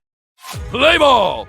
Registration for Northfield Fast Pitch Softball is open for 8U teams at northfieldfastpitch.org. Girls born from September 2nd, 2015 through August 31st, 2017 are eligible. It may be freezing outside, but spring is just around the corner. Register your daughter and enjoy watching her learn and build confidence on the ball field. Sign up by February 23rd for team placement tryouts on March 2nd. Scholarship assistance is available. Visit northfieldfastpitch.org for more information and to register. Go Raiders! planning for retirement can seem overwhelming. That's why Jake and Brent at Comprehensive Wealth Solutions in Faribault develop Financial GPS, a goals-based planning solution to help you reach your financial aspirations. Working with a financial advisor and having a written plan is proven to provide confidence in retirement goals. The team at CWS guides you in making decisions and works with you to prepare a written plan. Visit CWSFBO.com to start your journey to retiring with confidence. CWS, providing big-time advice the small-town way. Scopos Athletics offers personal and one-on-one training to help you reach your aspirations. With one of our experienced coaches, each session will teach and demonstrate foundational movements as well as review your range of motion and various scales to get you moving safely. You'll love our trainers and our exciting quick workout routines. You'll also benefit from nutritional guidance, variety of classes, and 24-hour gym access. Visit ScoposAthleticsMN.com to schedule a free consultation and start your journey. No matter what business you're in, it's hard to find someone to keep your business clean. ServiceMaster by Iott's janitorial services cover everything from floor care and carpet cleaning to general cleaning, windows, and power washing. When you're in need of janitorial cleaning services, demand the yellow van. Call ServiceMaster by Iott today. Demand the yellow van. Call ServiceMaster.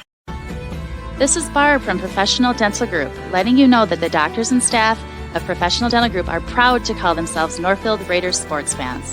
Whether scheduling for an implant, mouthguard, or general visit, we look forward to providing you with the same exceptional care that Professional Dental Group has delivered for over 45 years. So on behalf of Dr. Becky Johnson, Dr. John Nowak, Dr. Brian Cravey, Dr. Tyler Yonke, and Dr. Mallory Peterson, go Raiders!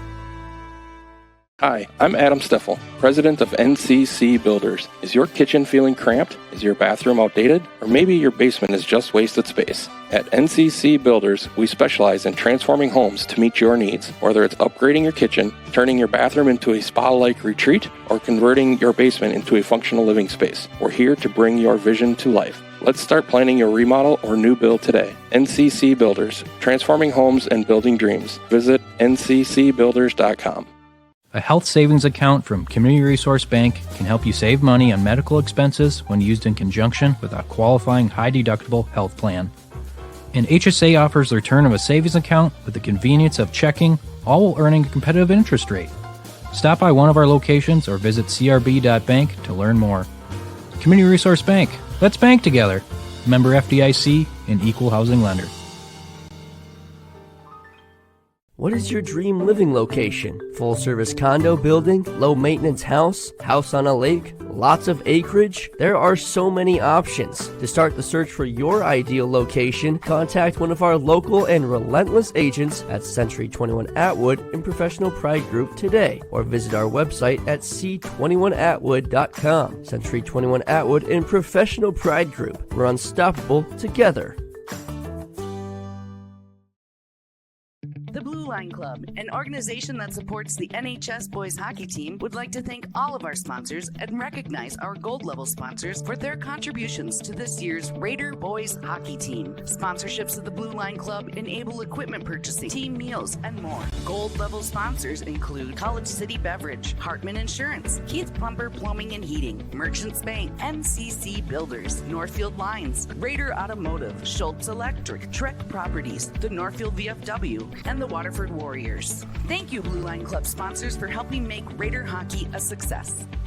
Spring is just around the corner, and you know what that means. It's time to get ready for baseball season. Northfield Youth Baseball registration is now open at northfieldyouthbaseball.com. For kids ages 10 to 15 years old interested in travel baseball, be sure to register before March 1st to get your child on the list for tryouts. Watch your kids grow and develop on the field this summer with Northfield Youth Baseball. Visit northfieldyouthbaseball.com and click on the travel registration link soon. Do not wait. Registration closes March 1st. We've also added a clickable link to the Northfield Youth Baseball Association's website right here on northfieldlive.com.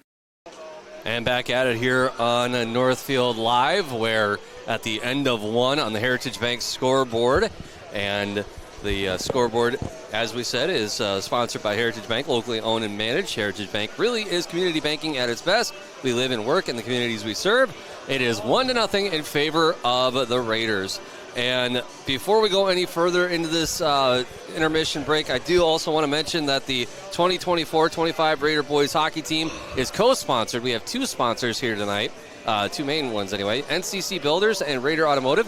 NCC Builders specializes in transforming homes and building dreams, and the Raider Automotive is your locally owned and operated auto service shop, collision repair center, and towing facility. Thank you to NCC Builders and Raider Auto for supporting Raider boys hockey on Northfield Live.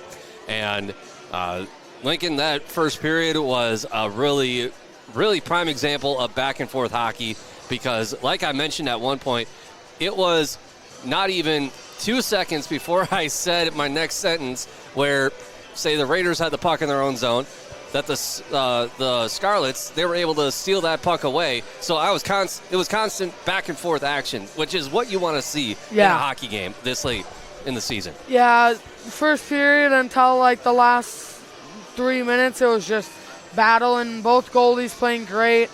Schreiber, he's been playing really good, aggressive, coming out of his crease a lot, doing what he needs to do. Same with Frank, and I feel like the next couple periods, West might pull one together and the Raiders might pull a couple together. So I feel like this game is really going to stay really close or someone's going to pull away, and that's going to happen sooner than later. I totally agree. And tonight's instant replays that you are seeing right now on your screens are brought to you by Community Resource Bank. Let's bank together. And one of the major highlights of this first period was that very late goal at the 15:50 mark, where Northfield, they got the puck on almost a breakaway situation by Ben Geiger. He took it coast to coast. He took a shot on net. It bounced out, and right there, it was, I have this flipped around in my mind. Joey Fogarty, he went coast to coast. He took the shot. It bounced out, and on the rebound right there was, like I mentioned, Ben Geiger. He was able to come in and get the score, and they are now up 1-0. And one other big highlight, too, of this first period was the fact that that first goal was a power play goal. Let's talk a little bit about the power plays here. Northfield, they have a phenomenal power play percentage. It is 37%. They have a 90% penalty kill, which we haven't had to see so far this evening. Yes. Also, on that first goal, I'm pretty sure Geiger was the one that shot it, wasn't he? Yeah, you're right. So, we'll see the power play goal here in just a few moments. But yeah, you are right. Geiger was the shot. Yeah. It's been a long day for me. Yeah, I know. So, but Geiger was the one that scored the goal, and Joey Fogarty. So Joey Fogarty was the one that was able to score the goal. So I think we got that coming up here in just a few moments. Yeah. Speaking about penalty kill, Raiders, they haven't really had to show it off because they've been playing a clean game, not really having to get penalized too much and not like hit hard. I mean, they've been hitting hard but clean and trying. And there was that goal there that we just saw. So like you said, the Raiders are playing clean. They're not, they're not dropping to the level of the Scarlets as far as physicality is concerned and drawing those dumb penalties. So hopefully they can continue that into this next two periods of hockey. But, anything can happen. But right now, let's take a look at what's going on around the area tonight. First, let's take a look at Mankato's schedule, the visitors. Like we mentioned in the pregame, this is going to be the first of a 5-game road stretch. They have Northfield here tonight. They're going to take on a battle of Highway 14, or actually a battle of Mankato, because they're quite literally within miles of each other in Mankato. It's going to be Mankato East. That's going to be on the first game of February for Mankato West. And then they'll be in Farmington, then Totino Grace, and then Anoka to wrap up their road stretch before they host Chaska on the 11th of February. And on the Raiders side of things, they got a big stretch coming up here as well. They're taking on Mankato West here tonight at the Pepsi Center. Then they're going to go down to Rochester to take on Rochester Century. Then they'll be back here at Owatonna to take on Owatonna on February the 6th. And then they're going to be going back down to Rochester to take on Rochester Mayo. Then the next 2 games will be against Faribault, which will be a section tournament implication matchup. And then they're going to be taking on Delano to wrap up their regular season. And now let's take a look at what's going on around the broadcast schedule here tonight. As we mentioned, we have boys hockey taking on Mankato West, and I think we have wrestling. Yeah, wrestling. Wrestling against Faribault at the Northfield High School Arena. Nothing over on our sister station of Faribault Live, not until tomorrow, but we'll have more about that in the post-game show. And then on Albert Lee Live, on our sister station there, Albert Lee is hosting Owatonna in wrestling. So a lot of great wrestling matchups and hockey going on tonight, and we are just moments away from the start of the second period. Let's take a quick timeout, and we'll be back on Northfield Live right after this. Stay up to date on Raider activities by following Northfield Live on social media. See what's on tap for the weekend daily game day graphics. You'll get the fast updates of game postponements and cancellations. Like and share our posts to keep others updated, and comment any questions for quick answers. Follow us on Facebook at Northfield Live MN and on Instagram and X at Northfield Live. Community banking at its best. Whether you are looking to improve your financial future, planning to buy a new home, or considering a mortgage, Heritage Bank in Northfield can help. Our ability to make decisions locally provides you the highest level of service at competitive rates. Your finances and home are important to you, and having a staff that you can trust makes all the difference. We make banking easy with real estate specialists and loan officers ready to help you. Stop by Heritage Bank on Highway 3 or contact us at heritagebankmn.com and see how the professionals at Heritage Bank can help you build your future. Remodeling your home is a way to breathe new life into your house, and the process can be made easy with Schmidt Homes. Their team has extensive experience in partial and total home renovations, meaning your home will be completed quickly and to your standards, allowing you to enjoy your newly renovated home with peace of mind.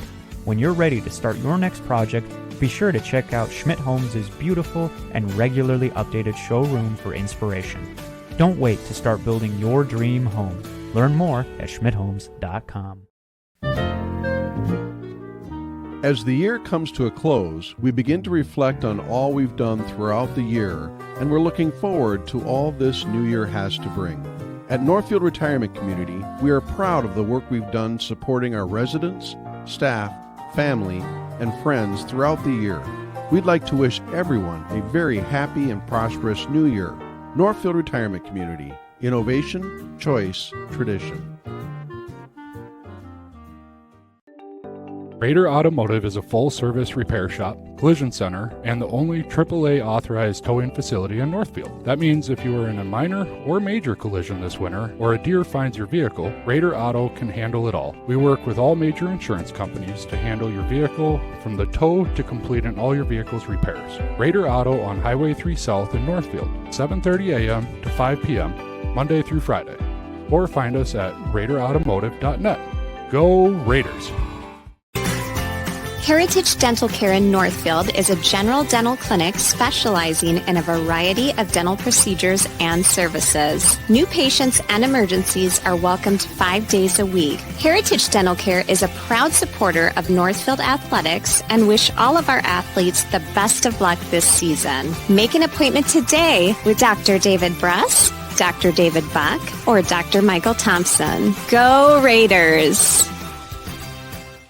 Making decisions can be hard. Whether you're picking out home design details, choosing a college, or planning a wedding, you put a lot of thought into life's big events. But paying for it all is easy with a home equity line of credit from Hometown Credit Union. Rates are always affordable, and you can quickly apply online at hometownscu.coop. Make the decision easy with a Hometown Credit Union HELOC. Equal housing lender.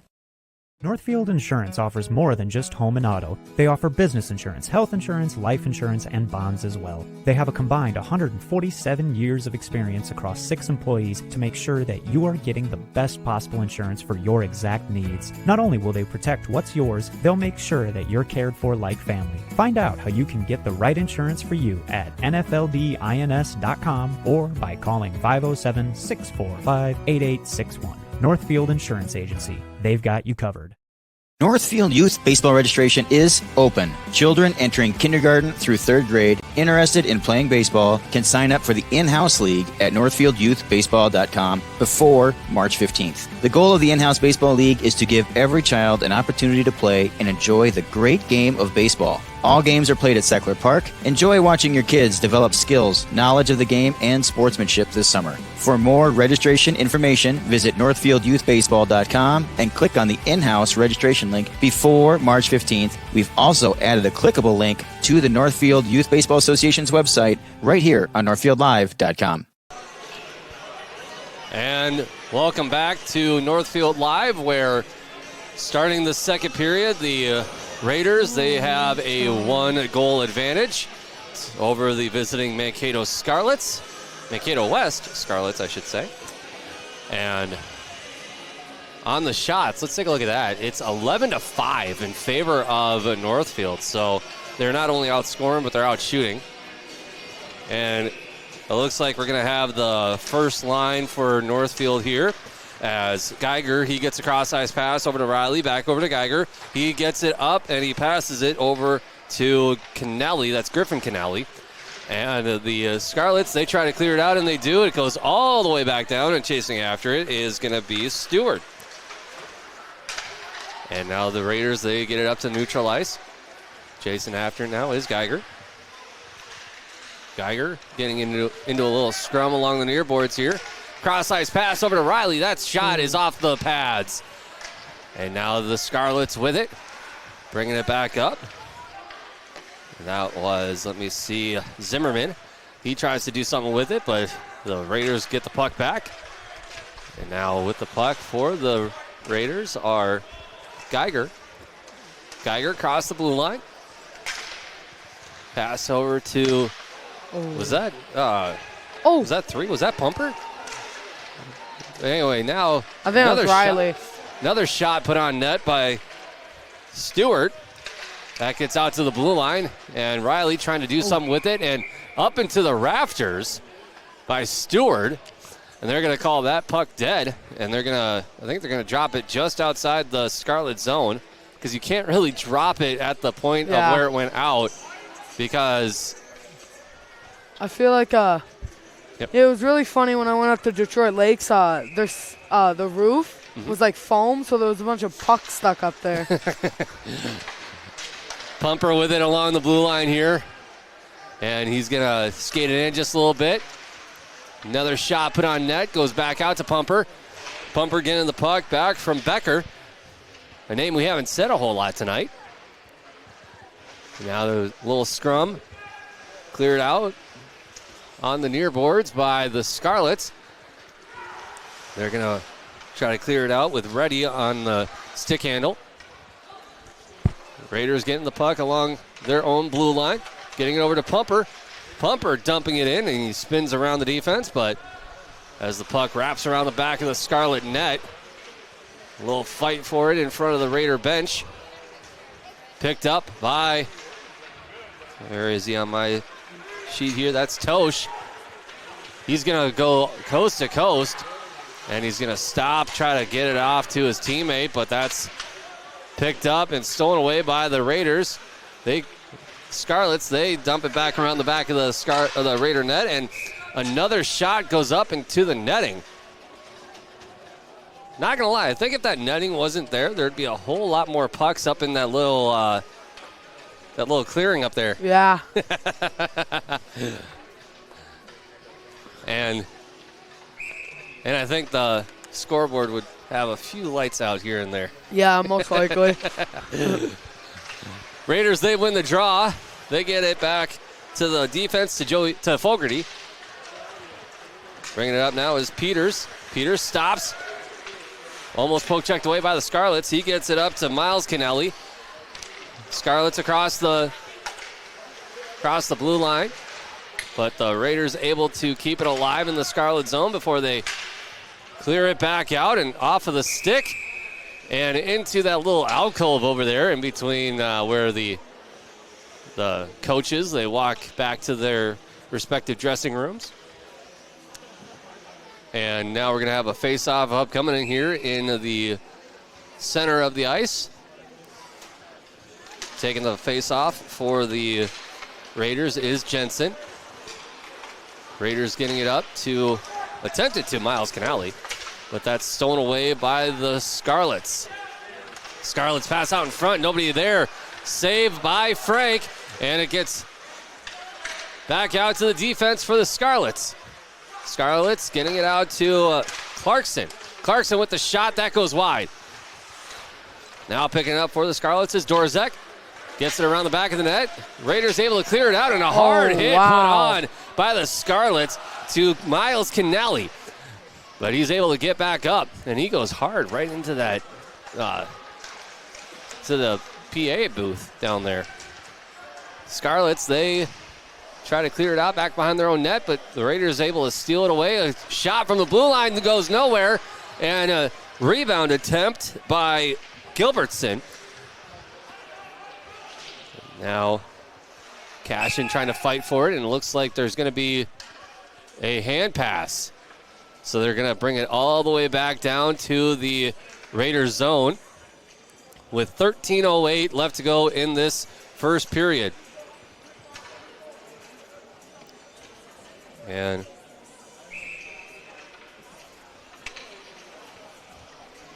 face-off up coming on the glove side of Frank. Scarlets get it from King at the blue line. He dumps it back around the back of the net. Picked up on the far side by his teammates. They try to do something with it, but picking it up for the Raiders is Geiger.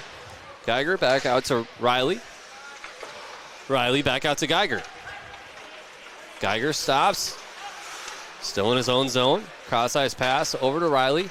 Riley back over to Geiger. Geiger back out in front of his own net to Riley.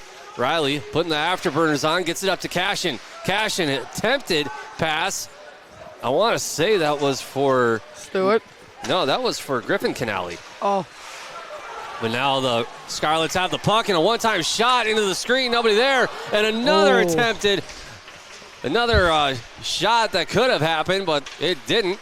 It's picked up by the Raiders and bringing it across the ice and just getting a little too excited were the Raiders, so they're going to call an offsides.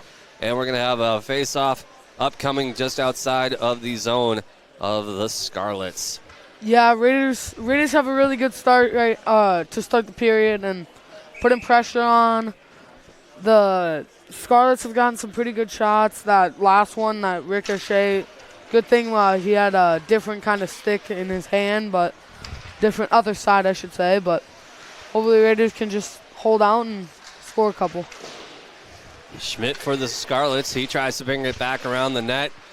They get it out of their own zone, and clearing it up for the Scarlets was Enter. He dumps it back down and picked up by the Raiders in their own zone. On the Heritage Bank scoreboard update, it's 1-0 in favor of the Raiders with 11:43 left to go in this second period. And now fighting for it back behind his own net is Ashton Pumper for the Raiders. He gets it out to his teammate. They try to clear it out, and they are able to, and chasing after it is going to be Becker for the Raiders.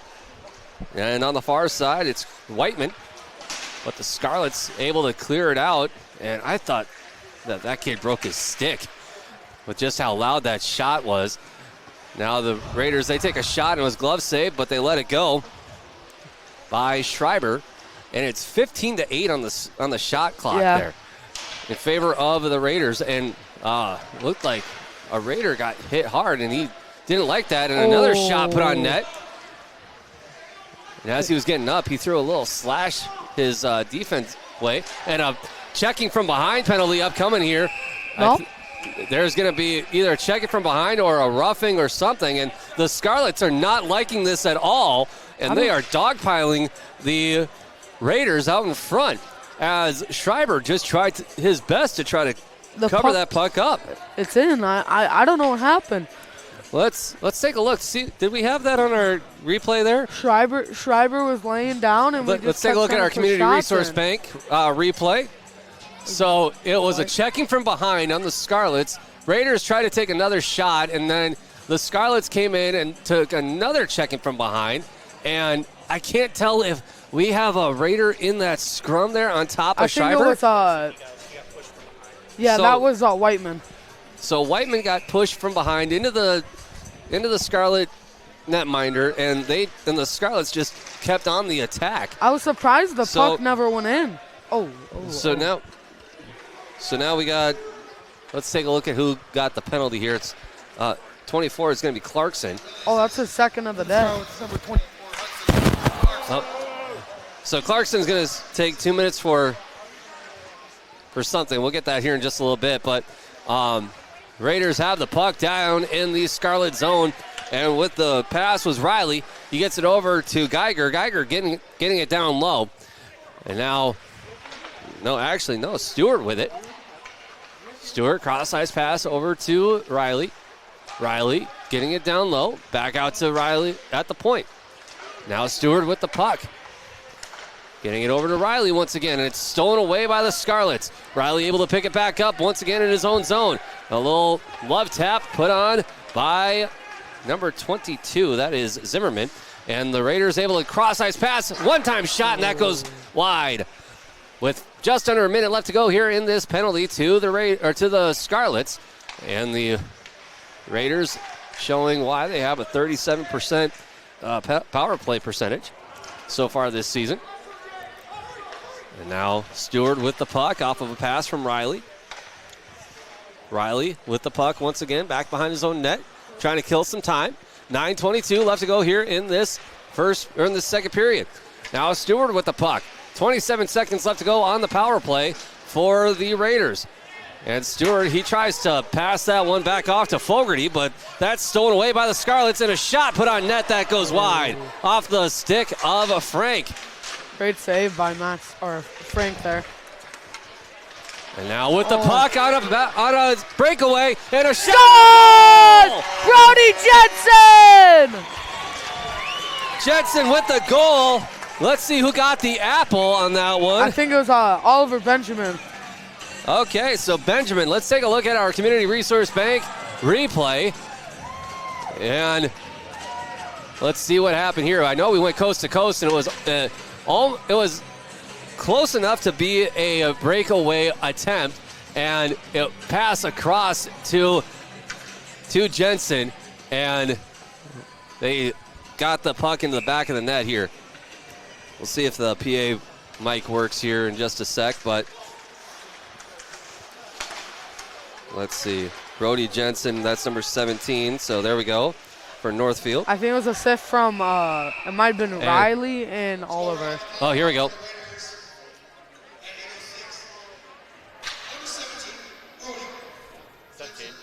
Yep. 15. Oh.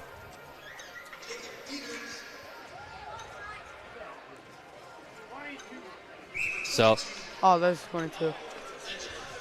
So Jensen from Benjamin and Peter. Peters, yeah. So there we go. Another power play goal for the Raiders in this matchup. We're gonna have a face-off just outside the zone for the Scarlets, and the Raiders won the draw, and it goes high and all the way back down, and bringing it back up for the Raiders, trying to clear it out. That was Faust, and it looked like Miles Canali and Brody Jensen got a little too up close and personal. But 8:15 left to go here in this second period on the Heritage Bank scoreboard. It is 2-0, and now the Scarlets with it along the near boards here, just down the ice from Media Row where we're standing. And now the Raiders. Faust trying to clear it out, and he does. And the Raiders try to do a Dwayne Robertson move, so to speak. Just alley-oop it from one end of the ice to the other. Best cowboy in the West. Yes. Fogarty bringing it back up. Tries to clear it down, and he does. All the way to the Scarlet zone. Scarlet's trying to clear it out once again. They get it up to neutral ice, but it's stolen away by Geiger. Geiger. Oh, he did not want to do that. But Geiger skating across the ice into the Scarlet zone, and the shot into the screen is stopped. Now the Scarlets bringing it back the other way. And with the puck for the Scarlets, that's Ullman. He brings it down to the Raiders zone. He gets hit hard. Now Geiger with the puck. He goes high, and there's a penalty upcoming, and I think there's penalty on the Scarlets once again. There's going to be some chirping put on by the Raiders, and oh boy, he is not going to like that. And I think I've seen better acting at the Academy Awards. I know. But 7:05 left to go here in this second period, and there's going to be a lot of chirping going on both sides. And it looks like Whiteman is going to get a penalty. So is Riley. Yeah. So I think what happened was... Let's actually... Do we have the... Okay, so we don't have that on the Community Resource Bank replays. But so what happened was the Scarlets drew the first penalty. Yeah, Ullman. Ullman drew the first penalty. He came at Riley. Yep. And there wasn't a whole lot of respect in the way that he got off of the hit.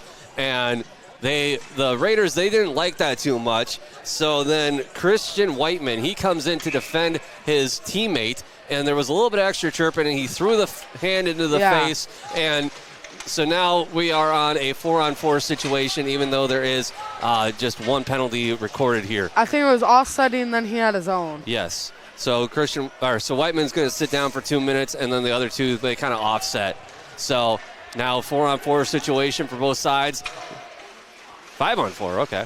Oh, yeah, 5-on-4. So now I feel like, Whiteman was just trying to defend him. Geiger was there as well, and he gave him the shove. I feel like he acted a little bit as well with it, but...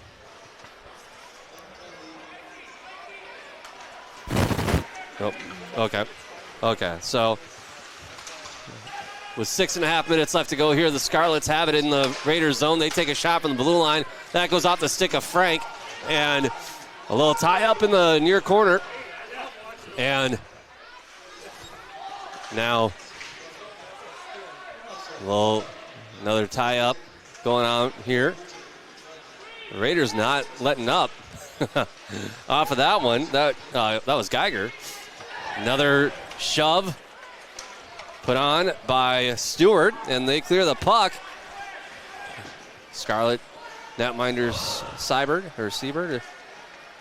Schreiber, there we go. Gets it off to number 12. That is Schmidt. Schmidt going coast to coast. The shot goes off of the glove of Frank and into the back netting, and we're going to have a stoppage of play here. 2-0 in favor of the Raiders with 34 seconds left in the penalty to Whiteman. And now we're going to have a face-off upcoming on the glove side of the Raiders with 5.5 minutes left to go in the second period. And the Raiders, they lose the draw. Picked up by the Scarlets. Ready. Cross-ice pass, attempt to King. Off the boards. They get it over to King eventually. Now a shot from just inside the blue line and just at the top of the circle there. That was, where'd he go? Huddlestead. There we go. And we're going to have a far side face-off upcoming here on the stick side of Frank. Huddlestead in the circle taking the face-off, and so is Benjamin. Benjamin wins the draw for the Raiders. They try to clear it out, but it's stopped at the blue line by the defense for the Scarlets, and they take a shot that goes wide. A rebound upcoming. That was no good as well. And now the Scarlets with it, ready along the blue line. He skates into the top of the circle. He goes backhand, forehand, back around the back of the net, and the Raiders are now on a 5-on-5. Raiders are technically at full strength, even though there are two in the box still. And a little tie-up in the near corner with 4:51 left to go in this second period. And trying to dig it out of there is Stewart, and he goes down. And the Raiders, they try to clear the puck, and there is going to be an icing. Icing called here, and now the other two gentlemen in the sin bin. That is Riley. I couldn't catch who it was for Mankato. They're out, and now we are officially 5-on-5 with 4:38 left to go in this second period. Taking the face-off for the Scarlets, that is going to be Tosh. And I didn't see who the face-off was for the Raiders. It was probably Brody Jensen. Okay, so Jensen, he gets the face-off. Raiders, they clear it all the way down, and another big hit Back behind the Scarlet net, Fogarty, he gets it down low. Shot. That was put on by Jensen. That goes wide. Now with the puck for the Raiders. Jensen, he picks it up. He takes a light-handed shot. They get it back out to the blue line. Shot and goes into the breadbasket of Schreiber. That shot put on by Faust from the blue line. And we have a glove side face-off coming up here. You got to imagine the amount of times that that goalies in high school and college hockey take the puck to the stomach. Yeah. They just have to be really sore the next day. I feel like a lot of them take ice baths. Does the body good, my friend. Just under 4 minutes left to go here in this second period. And the Scarlets have it back behind their own net. They try to clear it out, and a hard hit put on by Faust. Little bit of pushing and shoving on the far side there with 3:43 left to go in this second period. Faust with another shot from the blue line into the screen. Nobody there, and there is going to be a stoppage of play because I think so. The net came off the spoke, but I also think that Schreiber may have gotten a hand on the stick of the Raiders as well. I don't know, but in the rule book it's going to say that the net came off, so that's what it is. But now the Raiders, they win the draw and chasing after it into the far corner. That was Stewart. He wraps it around the back of the net, and in a little scrum on the near boards here is won by the Scarlets. Picked up once again by the Raiders out in front, and a cash-in shot goes off the stick and into the high netting. And we are going to have a stoppage of play with 3:15 left to go here in this second period. And here's a look at your Community Resource Bank replay. Let's bank together. As you can see, cashing on the one-time shot off the stick of Schreiber. Great shot there and development there and now by the Raiders. Geiger with the shot. Yeah! Bridger Riley! Riley with the goal from Geiger. That will bring our new total to 3 on your Heritage Bank scoreboard. Here's the Community Resource Bank replay. Geiger getting it down low to Riley, and he takes the shot off the stick, and it goes into the back of the net. I think it trickled through one of his arms. Because you can kind of see it go, and then it goes up. And junior captain, Bridger Riley. There we go, Riley. Assistant number 2, Ben Geiger. And number 9, Michael Stewart. Michael Stewart, all right.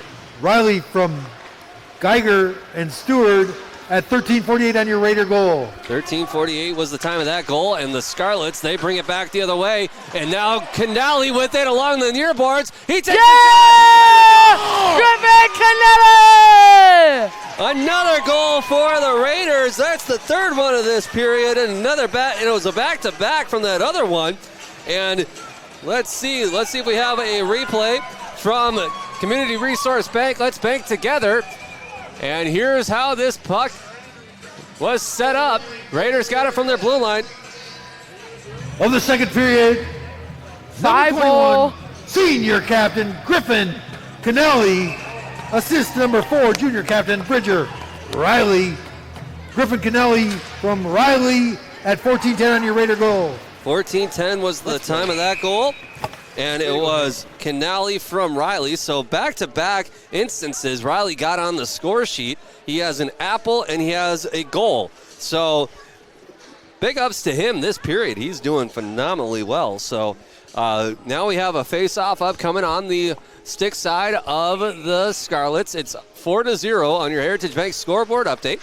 And we have 2 minutes and 45 seconds left to go here in this second period. And now the scrum is going on, but now the Scarlets, they get it up to number 17, Brody Cox.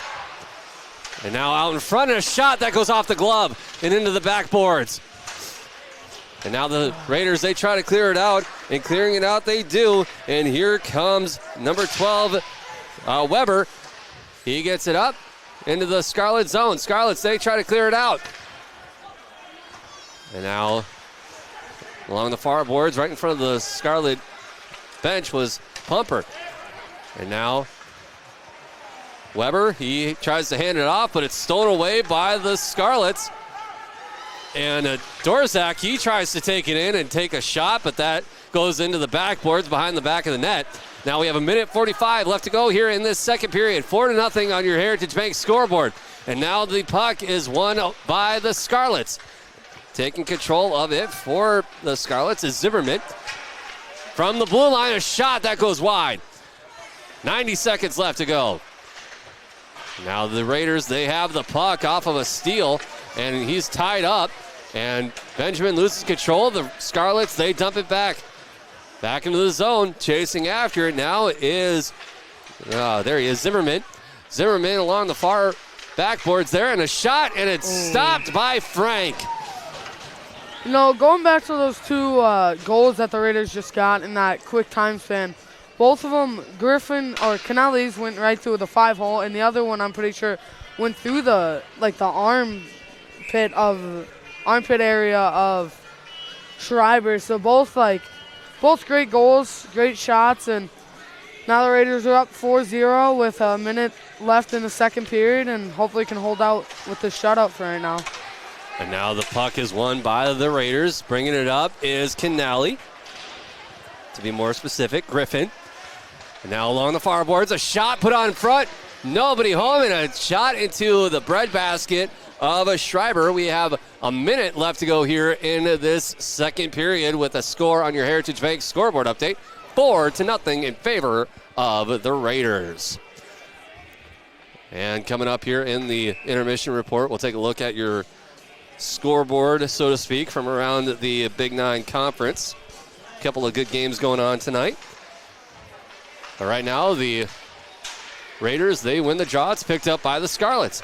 Now the Scarlets have it. They get it across to Hattlestead. He tries to take it in. Tries to pass it out in front, but that's stolen away by the Raiders with 38 seconds left to go. And trying to clear it out, and they do. And a big hit put on by the Scarlets. Picking it up back in his own zone is Clarkson.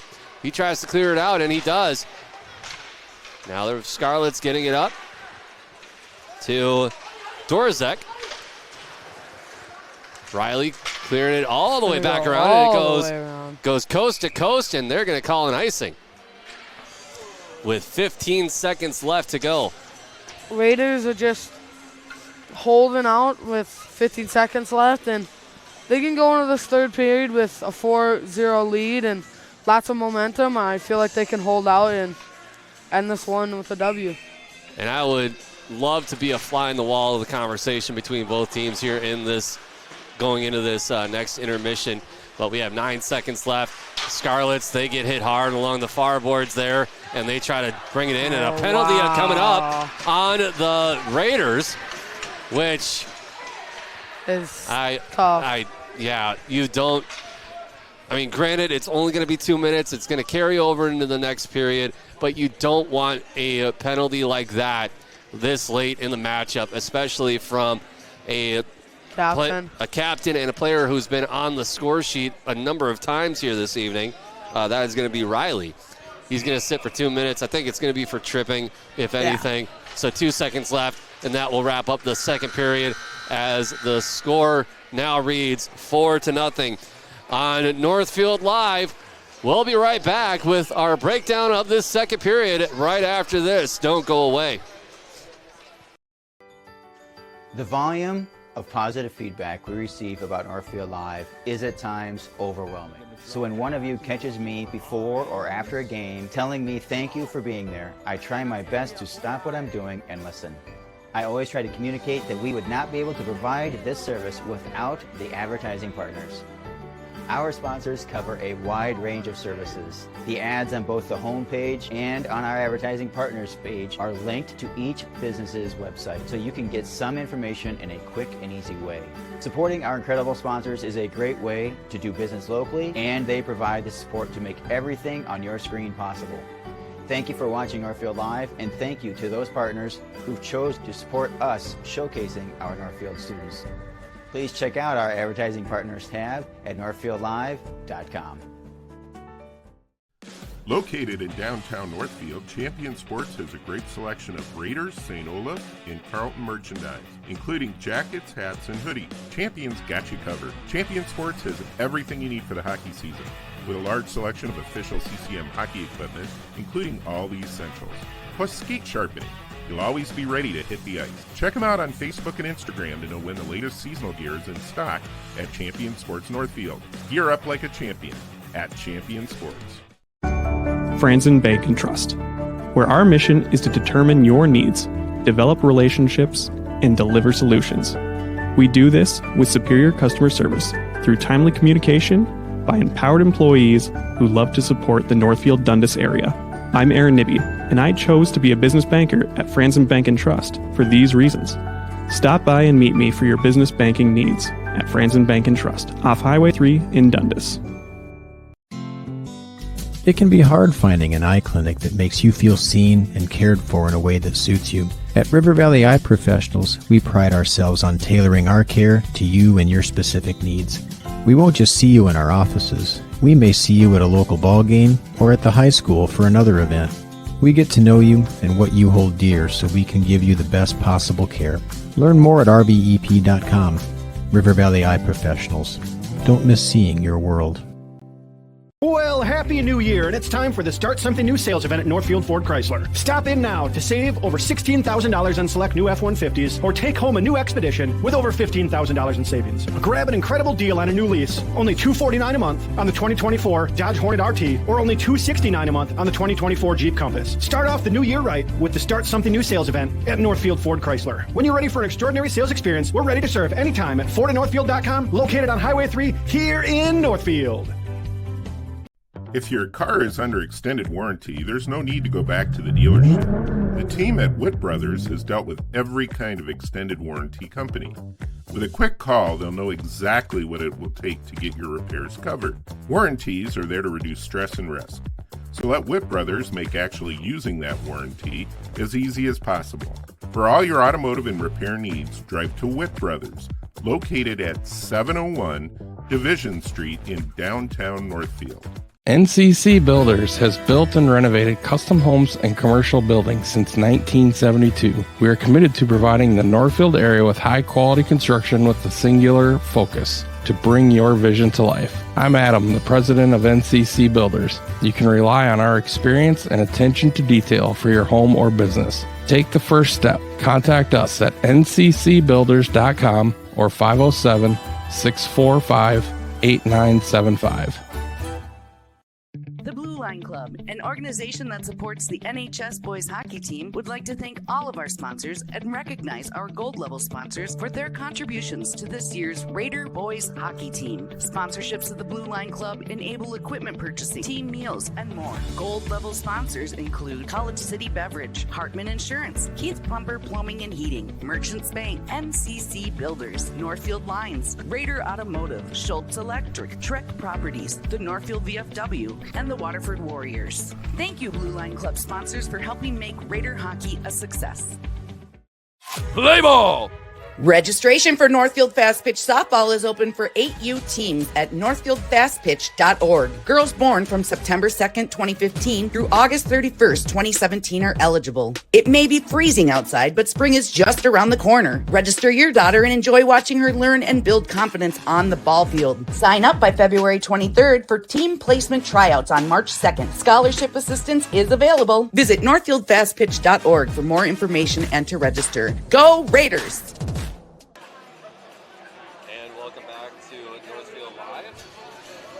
And we're at the intermission.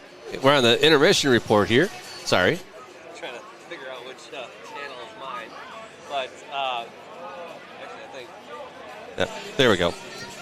We figured it out. There we go. So we're at the intermission reports, and it is now 4-0 on your Heritage Bank scoreboard update in favor of the Raiders. Let's take a look at how we got to that point in the matchup. And it was all Northfield, obviously, in this second period of of scoring. They scored 3 goals, all just a few moments apart. Couldn't quite get the first goal time, but it was a beautiful setup put up by Brody Jensen, and he got the assist from Jacob Peters as well as Oliver Benjamin. And on that second goal, it was, let me see here on my sheet here, it's Riley, and he got it from his line mate, his defensive line mate, Ben Geiger. And they also gave an apple over to Michael Stewart. And that was at 13:48. And just maybe 30, 45 seconds later, the Raiders are like, you know what, let's just keep adding on to this here. So they got the puck and at their own blue line. And they eventually got the puck over to Bridger Riley, who then was on a breakaway situation, so to speak. Don't want to call it a full breakaway because there was a scarlet right on him, and so he took a shot. It reflected back out, I think, right? He took a shot first, right? No, he passed it over. Okay, so yeah, he did pass it, and Riley, he passed the puck off to a very wide open Griffin Canali. And Griffin Canali was able to find the back of the net because the netminder Schreiber, he was just so far out of position. I think he was still trying to follow Riley in that situation, and Geiger was able to just find the back of the net and tack on to the scoreboard here. And it is now 4-0 in favor of the Raiders. And there was just one moment here in this second period that is scratching my head and making me go, okay, I really want to be a fly on the wall when Luckcraft is talking about this with his players. And you probably know which one I'm talking about. It was that little scrum down in that near corner here where I think it was, what did we say? It was Riley got hit? Yeah. So Riley got hit, and he goes down, and the Scarlet player that hit him just stayed on top of him, kept him down, which is unsportsmanlike conduct in and of itself. But then as he was getting up, Christian Whiteman, he comes over, and he starts to give his 2 cents in on the situation. And the Scarlet player, I can't remember who it was, he's like skating backwards into the boards. He's up against the glass, and Whiteman just puts his hand up in front of his face and, like, pushes him. And the Scarlet player is like, oh, no, my face, my eye, that sort of thing. And it was just like one of those things where I think they were trying to get more off of the penalty than there really was. But in that situation, I think Whiteman was the only one that was really awarded or marked down for the penalty. Yeah. So I think it might have been just like unnecessary roughness or something like that. But overall, I mean, the Raiders had a really good second period. Scored 3. Really, I feel like they put this game out of reach, especially with how well our defense is and how well Frank is playing. And Schreiber's a great goalie, but his defense has kind of let up on him and not been able to let him play his game and let him sit in his crease. He's had to come out a little bit more and try to attack the puck. And you like to see that from a goalie, but you don't always want to see it. So that's tough, and it's going to be really hard for West to come back. Yep, and taking a look at the shots once again, it is 26-9 overall, but there's only 22 saves for Schreiber because he let in those 4 goals, and Frank is just having a phenomenal night. He's got 9 saves off of 9 shots, so big ups to him. But let's take a look here really quick before we go to break. Once again, at your scoreboard from around the Big Nine. A lot of great matchups here tonight. Winona, they are hosting Red Wing, and Rochester Century, who is going to be a opponent coming up here for on Saturday for the Raiders. That game is taking place at Rochester. They're hosting Owatonna here this evening, so we don't have any real scores yet, but again, our source is the Minnesota Hockey Hub, and they don't really update a whole lot of scores. But that's what's going on around the area tonight. And over once again on our sister station, Albert Lee Live, if you want to take a look at that. I believe it is wrestling. Yep, as Owatonna is in town in Albert Lee. So that is what's going on around the area and what's on our broadcast schedule for this evening. We'll be right back on Northfield Live with our third period. That's coming up in just a few moments. Raider Automotive is a full-service repair shop, collision center, and the only AAA authorized towing facility in Northfield. That means if you are in a minor or major collision this winter, or a deer finds your vehicle, Raider Auto can handle it all. We work with all major insurance companies to handle your vehicle from the tow to completing all your vehicle's repairs. Raider Auto on Highway 3 South in Northfield, 7:30 a.m. to 5 p.m., Monday through Friday. Or find us at RaiderAutomotive.net. Go Raiders! An ice dam is a ridge of ice that forms at the edge of a roof and prevents melting snow from draining off the roof. The water that backs up behind the dam can leak into a home and cause damage. This is Beth with Service Master by IAT. We can work with your insurance company to restore your property from damages caused by ice dams. Demand the yellow van. Call Service Master by IAT today, 877-945-0993.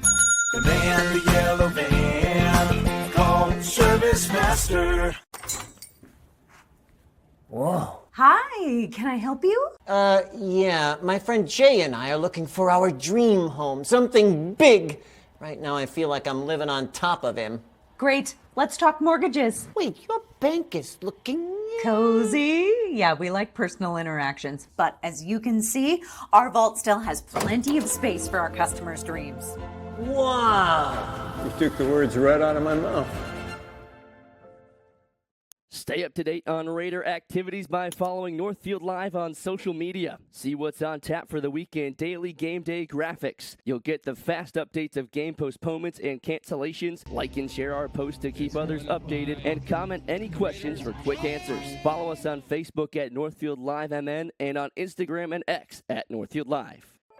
Comprehensive Wealth Solutions is here to help you make informed decisions about your financial future. CWS understands that financial goals must evolve and adapt over time. That's why clients come first. CWS can provide you with a wealth strategy that aligns with your vision and values. As an independent financial planning and wealth management firm, CWS provides solutions for individuals and businesses alike. Visit CWSFBO.com for more information. CWS, providing big-time advice the small-town way. As the year comes to a close, we begin to reflect on all we've done throughout the year, and we're looking forward to all this new year has to bring. At Northfield Retirement Community, we are proud of the work we've done supporting our residents, staff, family, and friends throughout the year. We'd like to wish everyone a very happy and prosperous new year. Northfield Retirement Community. Innovation, choice, tradition. In the heart of Northfield, the Chamber of Commerce is more than a business network. It's the pulse of our vibrant community, bringing small, large, and local businesses together and supporting growth that strengthens the economy. The Chamber also promotes tourism, inviting visitors to experience the charm of our historic city. Whether it's strolling through our quaint downtown or attending one of our many events, we showcase all the reasons to fall in love with this beautiful town.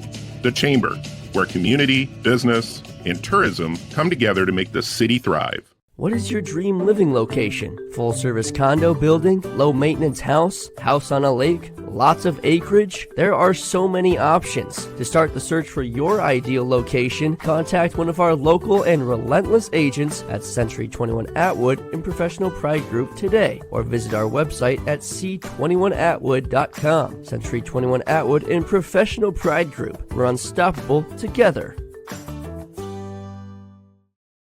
Spring is just around the corner, and you know what that means. It's time to get ready for baseball season. Northfield Youth Baseball registration is now open at northfieldyouthbaseball.com. For kids ages 10 to 15 years old interested in travel baseball, be sure to register before March 1st to get your child on the list for tryouts. Watch your kids grow and develop on the field this summer with Northfield Youth Baseball. Visit northfieldyouthbaseball.com and click on the travel registration link soon. Do not wait. Registration closes March 1st. We've also added a clickable link to the Northfield Youth Baseball Association's website right here on northfieldlive.com. adding a little soundtrack on Northfield Live here at the barn known as the Pepsi Center.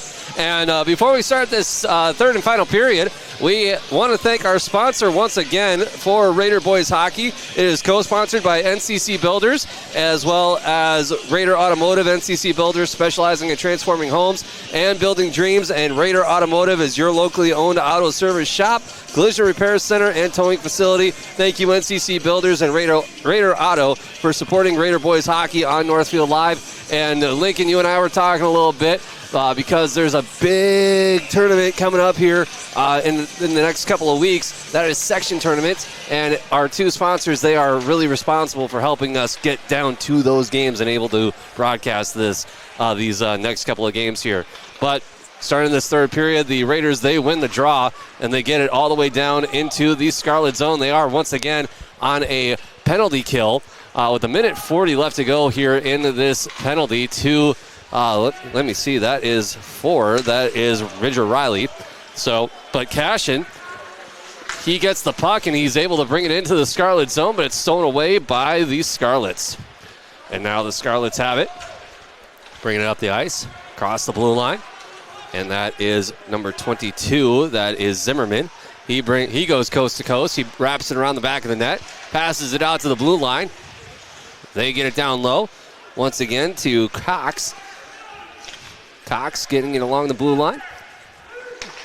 And a shot from the blue line and a goal for the Scarlets with a minute left to go in the penalty. And at the start of the celebration line, I think that might be Dorzek. Yeah. So let's take a look at your Community Resource Bank replay. Let's bank together. As you see, the Scarlets, they get it at the blue line, a shot, and I think it might have been a tip. Yeah. So a tip by Dorzek. For the Scarlets, number 7, Keaton Dorzek. So Dorzek. Assist to number 12, Grady Schmidt. And number 22, Jagger Zimmerman. Time of the goal, 58 seconds on the power play. 58 seconds elapsed in that. So he said Zimmerman, yeah? So, yeah. Okay. So Zimmerman and Schmidt on the assist, and as we saw, it was Dorzek for the goal. But now the Raiders, they're trying their best to get the puck out of their own zone, but the Scarlets, they're just putting the pressure on, and they get a shot on net, and Frank is able to get a glove on that one and stop the play. We're going to have a face-off coming up here on the far side of the netminder. So another defensive zone face-off for the Raiders here tonight. They seem to have a lot of them, but they do really well. They win more often than they lose the draws. Yeah. But now the Raiders, they get the puck. They try to clear it out to neutral ice, but it's stopped by Reddy for the Scarlets. He dumps it all the way back into the Raiders zone, and Raiders get it back behind their own net. They get it up to the cherry picker, and I believe that is number 20, I believe. That might have been Miles Canali. I can't rightly tell right now. But the Scarlets, they get it up to Zimmerman. He takes a shot. That goes wide. And he picks up his own rebound, but it's stolen away by the Raiders. And a beautiful pass getting it up to Miles Canelli. But it's stolen away by the Scarlets. Scarlets bringing it across neutral ice, and that is on the stick of Zimmerman. He takes a shot. That goes back behind the net. He picks up his own rebound. He passes it off, but it is poke-checked away by the Raiders. Now all the way back down in the Scarlet zone. They clear it out to neutral ice. Cashin coming in for the assist, but it's stolen once again by the Scarlets. And now the Scarlets with it on the stick of Ullman, but it poke-checked away by Cashin. Getting it over to Ashton Pumper. Stolen once again by the Scarlets. Out in front, pass, and nobody there. 13:45 left to go here in this matchup between the Scarlets of Mankato West and your Northfield Raiders on the Heritage Bank scoreboard. It is 4-1, and we have an icing coming up here. Raiders got a bit lucky with that pass there. If he could have controlled that, he would have had a pretty good shot at Frank there. But so West scores early, but I feel like Raiders were slowing it down to start, but now that they realize West is here to still play, and feel like they're going to be ready and going to play their hearts out now. Now the Raiders, they try to clear the puck out, and it's stopped at the blue line by the Scarlets. Scarlets hands stop, and the drop and a shot, and it's glove save by Frank. 13:25 left to go here in this third and final period. And now face-off won by the Raiders, but picked up by the Scarlets. A shot that goes wide along the blue line.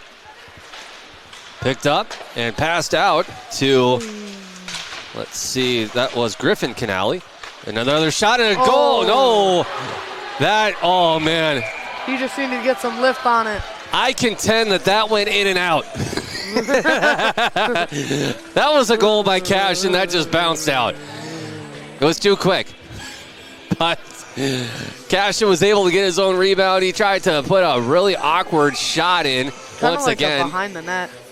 He was almost right behind the net. So, yeah, here's the goal or the shot attempt by Cashin on your Community Resource Bank. Great pass by Michael Stewart. I feel like if he would have had air on it, he would have scored, but never.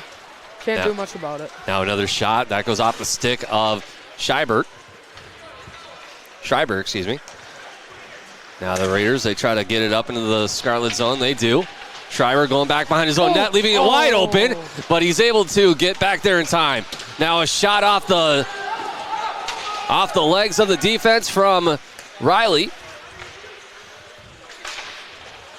And now the Raiders with the puck. Out in front of their own net. Out to Riley. Getting it up to Becker. Becker dumping it in. Going after it into the backboards there. Picked up by the Scarlets. Trying to get a breakout play going, and they do.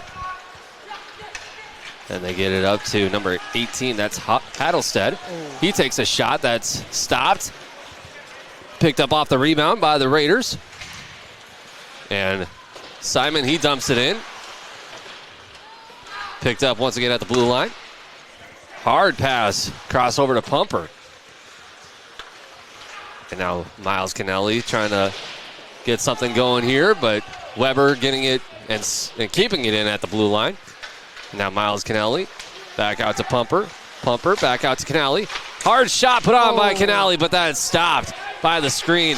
Scarlets, they try to clear it out. Simon dumping it back in. Scarlets trying out once again to clear it back out, and they do. And they get it all the way back to the Raiders zone. Raiders wrapping it around the back of their own net. Here comes Jensen. He gets it up to Simon. Simon along the near boards. He dumps it in and stopped by Schreiber. He gets it over to number 12. That is Schmidt for the Scarlets. Schmidt trying to clear it out once again, and he kind of gets something going, but it's stopped at the blue line by number 15, Peters. Peters, he gets it up to Miles Canale, who tries to pass it off, but it's stopped by the Scarlets. Scarlets bringing it back the other way on a 2-on-2 possession. That's poke-checked away by the Raiders defense. And now with the puck are the Raiders, and with it was Peters, but he loses control. Scarlets regain control, and that is for the Scarlets. Number 6, that is Ricky Enter. And now with the puck for the Scarlets along the near boards. I couldn't quite see. I think that might have been 20 or 27, but it was ready, I think. I bet he was ready. Dad joke, come on. You're better than that, Lincoln. And now with the puck, once again, is ready back behind his own net. And a pass out in front and a backhanded shot, and that goes wide by number 21 for the Raiders. That is Canale, the Griffin. And now with the puck for the Scarlets, that is ready. He passes it off to his goalie, who passes it back and gets it back into play. And bringing it back up the ice is King for the Scarlets. They get it down into the Raiders zone. Picking it up for the Raiders, that is Geiger. He tries to split the defense, but the defense is ready for him, and they're going to ice the puck. And we're going to have a face-off on the Scarlet side of things with 9:48 left to go here in this third and final period of this matchup. On your Heritage Bank scoreboard, it is 4-1. So kind of just went like a couple minutes without a whistle, which kind of ran the clock, which is good for the Raiders, saying they're up 3. But, you know, the Raiders are going to keep fighting hard and play till the end. Now the Raiders with it back behind the Scarlet net. They try to do a backhanded pass, but it's stolen briefly by the Scarlets. Simon cross-ice pass over to his line mate. That is Pumper. Pumper with the puck once again off of a pass from Simon from deep down in the Scarlet zone. Now Scarlets with it. They try to clear the puck, and they do. Out to neutral ice, and Pumper over to Simon. Simon dumping it back in. It's stopped back behind his own net by Schreiber. Schreiber handing it off to his teammate, and the Scarlets, they try to clear it out once again, but they can't get anything going because the Raiders are right there with the stop. 9:03 left to go here in this third period. And now Benjamin, he dumps it in. Back behind the net. Chasing after it for the Raiders. That is Becker. Now along the near boards is Simon. Goes back behind the net. Picked up by Whiteman, but stopped by the Scarlets. And Pumper trying to get something going as the Raiders, they do half of a line change, and the Scarlets, they put a shot on net. That's stopped by Frank on his stick, and the Raiders bring it back the other way. And with the puck now is Kennelly. He takes a shot right into the breadbasket of the netminder Schreiber, and that was the Miles Kennelly. Miles half of the Kennelly brothers here, and we have 8:23 left to go here in this third and final period with a score of 4-1 on your Heritage Bank scoreboard, as we're going to have a face-off coming up on the glove side of Schreiber. And with the face-off was the Raiders, but it was quickly picked up by the Scarlets. They take another shot. That goes wide. Picked up on the far boards by the Raiders. A little short pass put on and a backhanded pass attempt, but nobody was there. Don't know who that was for. Now along the near boards for the Raiders, that was Fogarty. He clears it out and gets it all the way down. Chasing after it is, let me see, that's Jensen. Now just under 8 minutes left to go in this third and final period. Scarlets trying to clear it out. One-on-one situation. Scarlets lose control of the puck. Jensen with it. He hands it off to Miles Kennelly. But he loses control of it to the Scarlets, but they regain control. Kennelly, he gets tripped. Either a trip or a slash coming up here on the Scarlets. Yep, it's going to be a trip, and they're going to sit for 2 minutes in the sin bin. And now the Raiders are going to go back out on the power play, and they are very, I don't want to say, well, actually, yeah, they're very successful tonight on the power play. They're 3 for 3-ish, if you don't count that one that was offset earlier. But now Riley with the puck. Takes a shot over to Cashin and a goal! Griffin Kennelly with his second one of the day. Off the assist from Will Cashin. So Griffin Kennelly from Cashin for sure. And that was on the power play. Let's take a look at your replay brought to you by Community Resource Bank. Riley gets it at the blue line, gets it down low. And they pass out to Cashin, and Cashin gets it onto the stick of Griffin Kennelly. I think that second one's going to be from Michael. Griffin from... Stewart? Yeah, Griffin from Cashin. Here we go. For the Raiders at 9:37 of the third period. Number 21, Griffin Kennelly. Assists to number 4, Bridger Riley, and number 7, Will Cashin. Okay, so Griffin Kennelly from Riley and Cashin on the power play at 9:37. So Riley got the puck over to Cashin. Cashin took the shot and essentially passed it off the shot to Kennelly, the Griffin. So Riley has 2 assists and a goal. Kennelly has 2 goals. Cashin has a goal and an assist. Yep. So now it is 5-1. And Raiders there's also got a another penalty. Raider penalty coming up here. So now the Scarlets with the puck. 2 minutes. High sticking at 9:29. So high sticking goes to Kennelly. Griffin Kennelly. Do we have a replay of that? No? All right. Sorry, talking to producer Daniel here. Seeing if we had a replay to show for that high sticking, but we don't. So now the Raiders are going to go on to the penalty kill, and they are 90% on the season for that. And they did a really good job so far this evening. I don't think they have they only have one goal.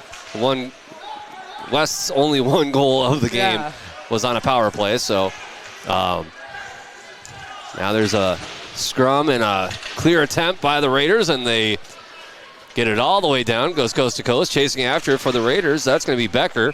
And it goes high and into the back netting, and we're going to have a play stoppage coming up with 6:27 left to go here. I really like how Schreiber plays. He plays like a center, the way he goes for the puck and just tries to play aggressive. He doesn't let the Raiders get to the puck before he can.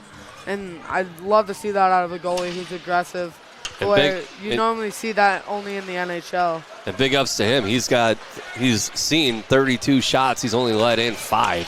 So you can't write those kind of odds. But now the Raiders, they get the puck back around their own net, and they're going to wave off the offsides. But Hattelstad, he gives a little love tap to Jensen there. Just under 6 minutes left to go here in this third period. And Schreiber, he comes way out of position trying to clear the puck. And a hard hit put on by the Raiders. And I don't know if you heard that. You heard somebody from the Northfield faithful say, what a hit, and I agree. Now the Scarlets, they take a shot. That goes off the skates of the Raider defense, and picking it up is Pumper. Pumper trying to clear it out, and he does. It goes all the way back down, and Schreiber calling for it. And out of position, Benjamin with the whiff. That would have been a beautiful goal had he had a better handle on that one. And now we have just under 19 seconds left to go in the penalty to Kennelly. And now with the puck, off the glass are the Scarlets, and the Raiders are able to clear it out, and chasing after is Pumper. No, excuse me, that is number 9. That's Stewart, and they take another shot. That goes wide. 5 minutes left to go, and we are at full strength for the Raiders. And now another hit put on by number 2. That was Geiger to the Scarlets. Now the Scarlets with it. They have Schmidt with the puck. And he goes to the right. He takes a shot out in front. Nobody there. And the Raiders try to clear it out, and they do. Bringing it back the other way is Stewart. He gets it across ice. And a shot put on by Cashin. That goes high and wide. And that shot was a pass from number 21, Kennelly, the Griffin of the two. And now another pass to Kennelly. And off the stick of the Scarlet defense, a shot put on, and Kennelly gets a stick on it, and a shot, no. And now the Scarlets, they try to clear the puck, and they do to neutral ice. And chasing after it for the Raiders, that is number 5, Fogarty. Fogarty with the puck. Going around the back of his own net. Off the far boards to number 18, Gilbertson. Now a cross ice pass over to Faust. Faust out in front, nobody there. Faust picking up the shot, that goes wide. And now Miles Kennelly with it. He takes another shot, that goes wide. Henry Weber! Coming in for the rebound was Weber off of a shot from, I want to say that might have been Miles Kennelly, so he might get a assist off of that one. But for sure, here is the Community Resource Bank. Let's take a look at that replay. So, a little blurry there, but yeah, that's Kennelly. That's Miles. He puts a shot out in front, and with the rebound was number 17, Brody Jensen. Here we go. At 13-13 of the third period, number 12, Henry Weber. No, Weber got the goal. Assist to number 5, Joey Fogarty, and number 18, Wade Gilbertson. So we were completely wrong. So Weber got the... Weber from Gilbertson and Fogarty At 13-13 on your Raider even strength goal. So it was Weber from Gilbertson as well as is number 5. Where'd he go? Fogarty, there you go. I swear, some of these players on my sheet, they just disappear when I need to talk about them. But now the Raiders have the puck down in their own zone, and they clear out the puck all the way to the Scarlet zone. And now the Scarlets bringing it back the other way with just under 3 minutes left to go. It is 6-1 on your Heritage Bank scoreboard update. And the Scarlets, they try to put a shot on net. That goes wide, and it's picked up by the Raiders. And stopping the play were the Raiders, and I believe is number 10, Stark. And Stark, he tries to bring it back into the Raiders zone, and an errant pass goes all the way back into his own zone. Chasing after it for the Raiders is Whiteman. Whiteman gets tied up in the far corner with 2.5 minutes left to go. Whiteman doing a little spin move back around the back of the Scarlet net. And out in front, nobody there. And the Scarlets try to clear it out, but it's stopped at the blue line by Fogarty. Fogarty, he takes a shot, and it goes under the glove of Schreiber. With just 2:18 left to go here, it is 6-1 on your Heritage Bank scoreboard. And coming up here in the postgame show, we'll have a breakdown of this third period, as well as a look at the games going on around the area tonight, and a whole lot more. Don't want to miss the postgame show coming up in just 2 minutes. Now the Raiders with the puck, and they take a shot, and it gets stopped by the netminder, and I don't know what. So Whiteman, he took a poke at the puck after Schreiber covered it up, and he just skated out of there like he scored a goal or something. But now the Raiders with the puck, and Scarlets, they retrieve the errant pass, and they go coast to coast, and they bring it all the way down to the Raiders zone. And in that scrum, that is Fogarty as well as Hattelstead. Hattelstead, who's really tall compared to, is that Canali? Most likely, yeah. But now with the puck along the blue line with 97 seconds left to go here in this third period, the Raiders, they dump it in, and they're going to wave off icing. Now stopping it is Reddy. And bringing it back up the other way are the Scarlets. Hattelstead, he tries to get something going with it. And so does number 22. That is Zimmerman. Oh, Zimmerman. And no way are they going to call a trip. What just happened? Oh, it's so late in the game. It's over. Why are we calling that? What? Oh, a slash. Okay. Oh, slash. But a minute and 11 seconds left to go here, and they draw a penalty. Yes, you're up by 5 goals, but this point in the matchup, you don't want that. And speaking of which, a minute and 11 seconds with a 5-goal deficit, what point do you pull the goalie, or should you have pulled it already? Yeah. But now Schreiber, he's going to hang back and try to get something going here. And Cashin loses control of the puck. Just under a minute left to go here in this third period. And here's the penalty. Oliver Benjamin, 2 minutes slashing at 15:49. 15. Pretty much just throwing him into the box to make the other team's fans feel good, I guess. So now with the puck are the Scarlets. And they clear the puck all the way down. 30 seconds left to go. It's a minute and 20 seconds left to go in the penalty, but that's going to go through the rest of the game. So now the Scarlets with it. Out of the blue line, a shot that goes high. Cashin chasing after it for the Raiders. And now the Scarlets, they have a handle on it. From the far dot, pass out in front, nobody there. Picked up and a shot put on, nobody home. And that goes wide, and that will be the matchup. With the final score of 6-1, the Raiders, they improve to 15-3-2 on the season.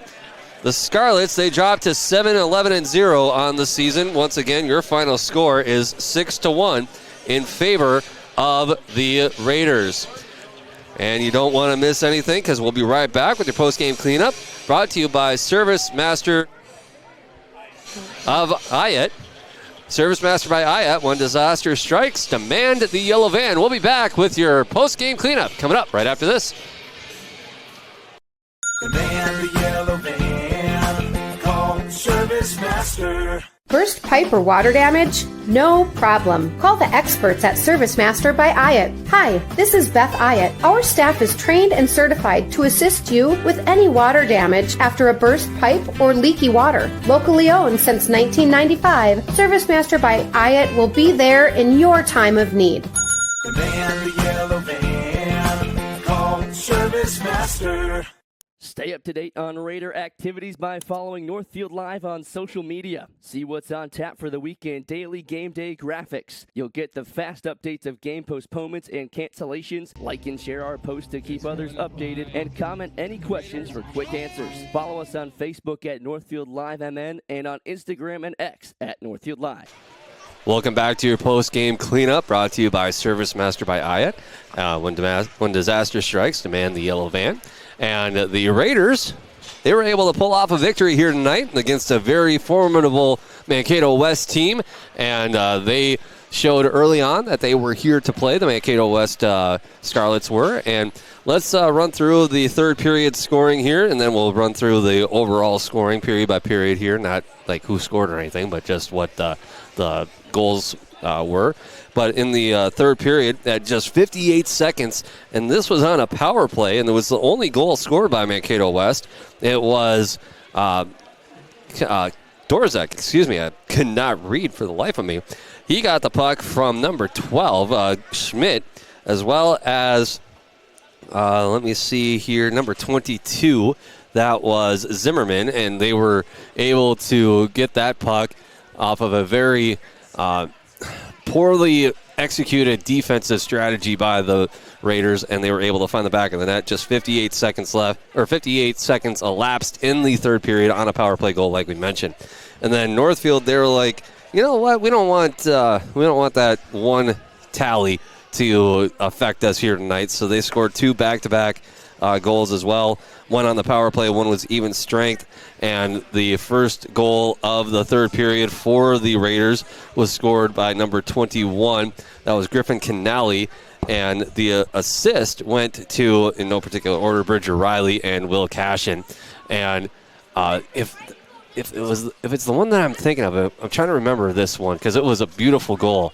I think Riley, he got the puck along the near boards here. He passed it over to Cashin. Cashin took the shot, and then Griffin Canali was there for the rebound, and he was able to get the puck into the back of the net. Is that the one that I'm thinking of? Yeah. Okay. Yeah, so it was the netminder Schreiber. He was out of position once again, which has been a recurring theme in this matchup for Schreiber. He loves to come out of position, and 9 times out of 10, he is able to get back into position to the point where he can make a phenomenal save that you only see at the college and the NHL level. Yes. But this time around, he was just a little too far out of position, and Griffin Canali was able to tickle the twine and find the back of the net.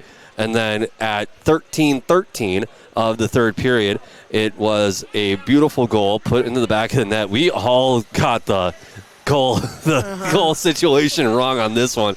We thought it was one player, but it ended up being another one. But the goal and the apples, the goal goes to number 12, and that is again, they disappear on my sheet Henry. whenever I what's that? Henry, there we go. So Henry Weber, thank you to both Lincoln and producer Daniel here. But Henry Weber, he got the puck from Joey Fogarty, who got the puck from number 18, Wade Gilbertson, along the near boards here, and they were just able to do a 1-2-3 type of situation. That was on even strength as well. So here we go. This is where it is. This is what happened. So cross ice pass off the boards, get it down low, right from behind, backhanded shot, and a really quick twist turnaround. That goes wide, and along the dashes out in front once again, and just a goal as they got it up and over Schreiber's back and into the back of the net. So it was a really great goal put on by the 1-2-3 punch of Weber, as well as the assist from Fogarty and number 18, Wade Gilbertson. And Lincoln, this game, as we are kind of looking forward in the schedule, we have sections coming up right around the corner. So this game, I think the Raiders are going to be using as kind of sort of as a warm-up, because their last game of the season is a section, or not the last game, but one of the last games of the season is going to be a section implication game, and they want to just have as much momentum going from this game into the next game, and I'm sure we'll talk more about that with Coach Luckcraft during the pregame for Owatonna. But just the fact that they were able to come in and beat Mankato on their home ice after being on the road for 3 games. 3 days. That in and of itself is a miracle. So but what were some of your takeaways from tonight's matchup against the Scarlets out of Mankato West? I mean, both goalies played great.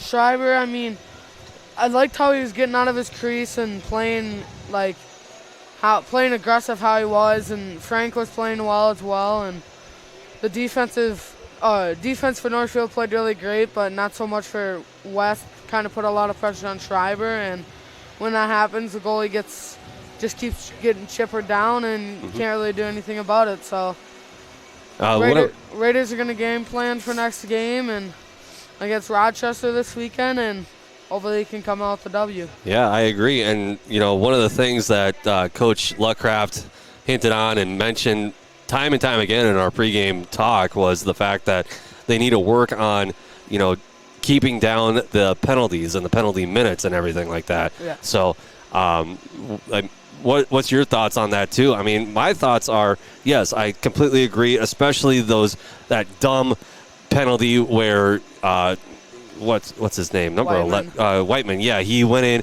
Yes, he was defending his teammate from, potentially getting hurt.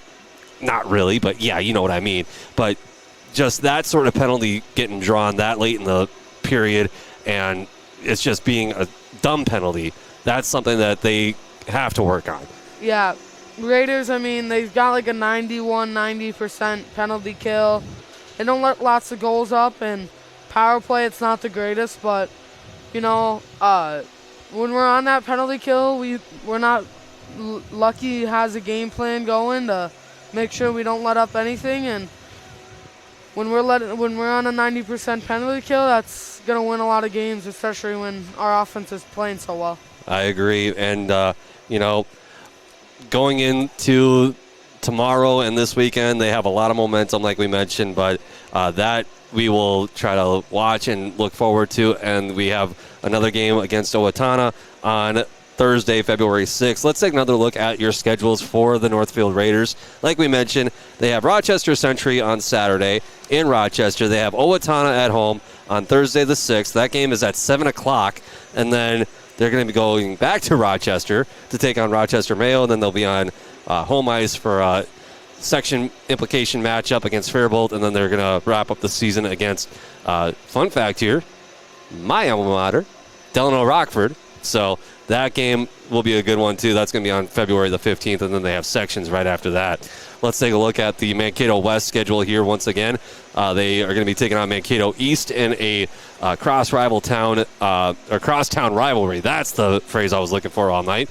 Then they're going to be taking on Farmington, Totino Grace, and Anoka. All of those games are on the road, and then their next home game will be against Chaska, and then they'll wrap up the season on the road against Austin.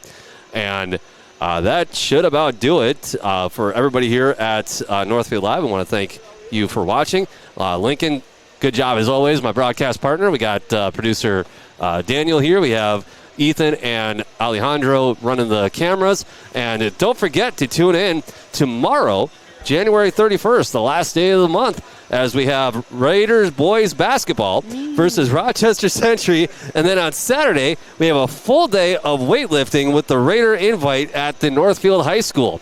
Catch us all the action on Northfield Live. And before we wrap up, I do want to thank once again both of our sponsors, our main sponsors anyway, for the boys hockey team for 2024-25 season. They are NCC Builders and Raider Automotive. NCC Builders and specializing in transforming homes and building dreams. And Raider Automotive is your locally owned auto service shop, collision repair center, and towing facility. Thank you to NCC Builders and Raider Auto for supporting boys hockey on Northfield Live. And speaking of the section tournament, they are one of our main ways of getting down there. So thank you to them. And once again, from all of us here at Northfield Live,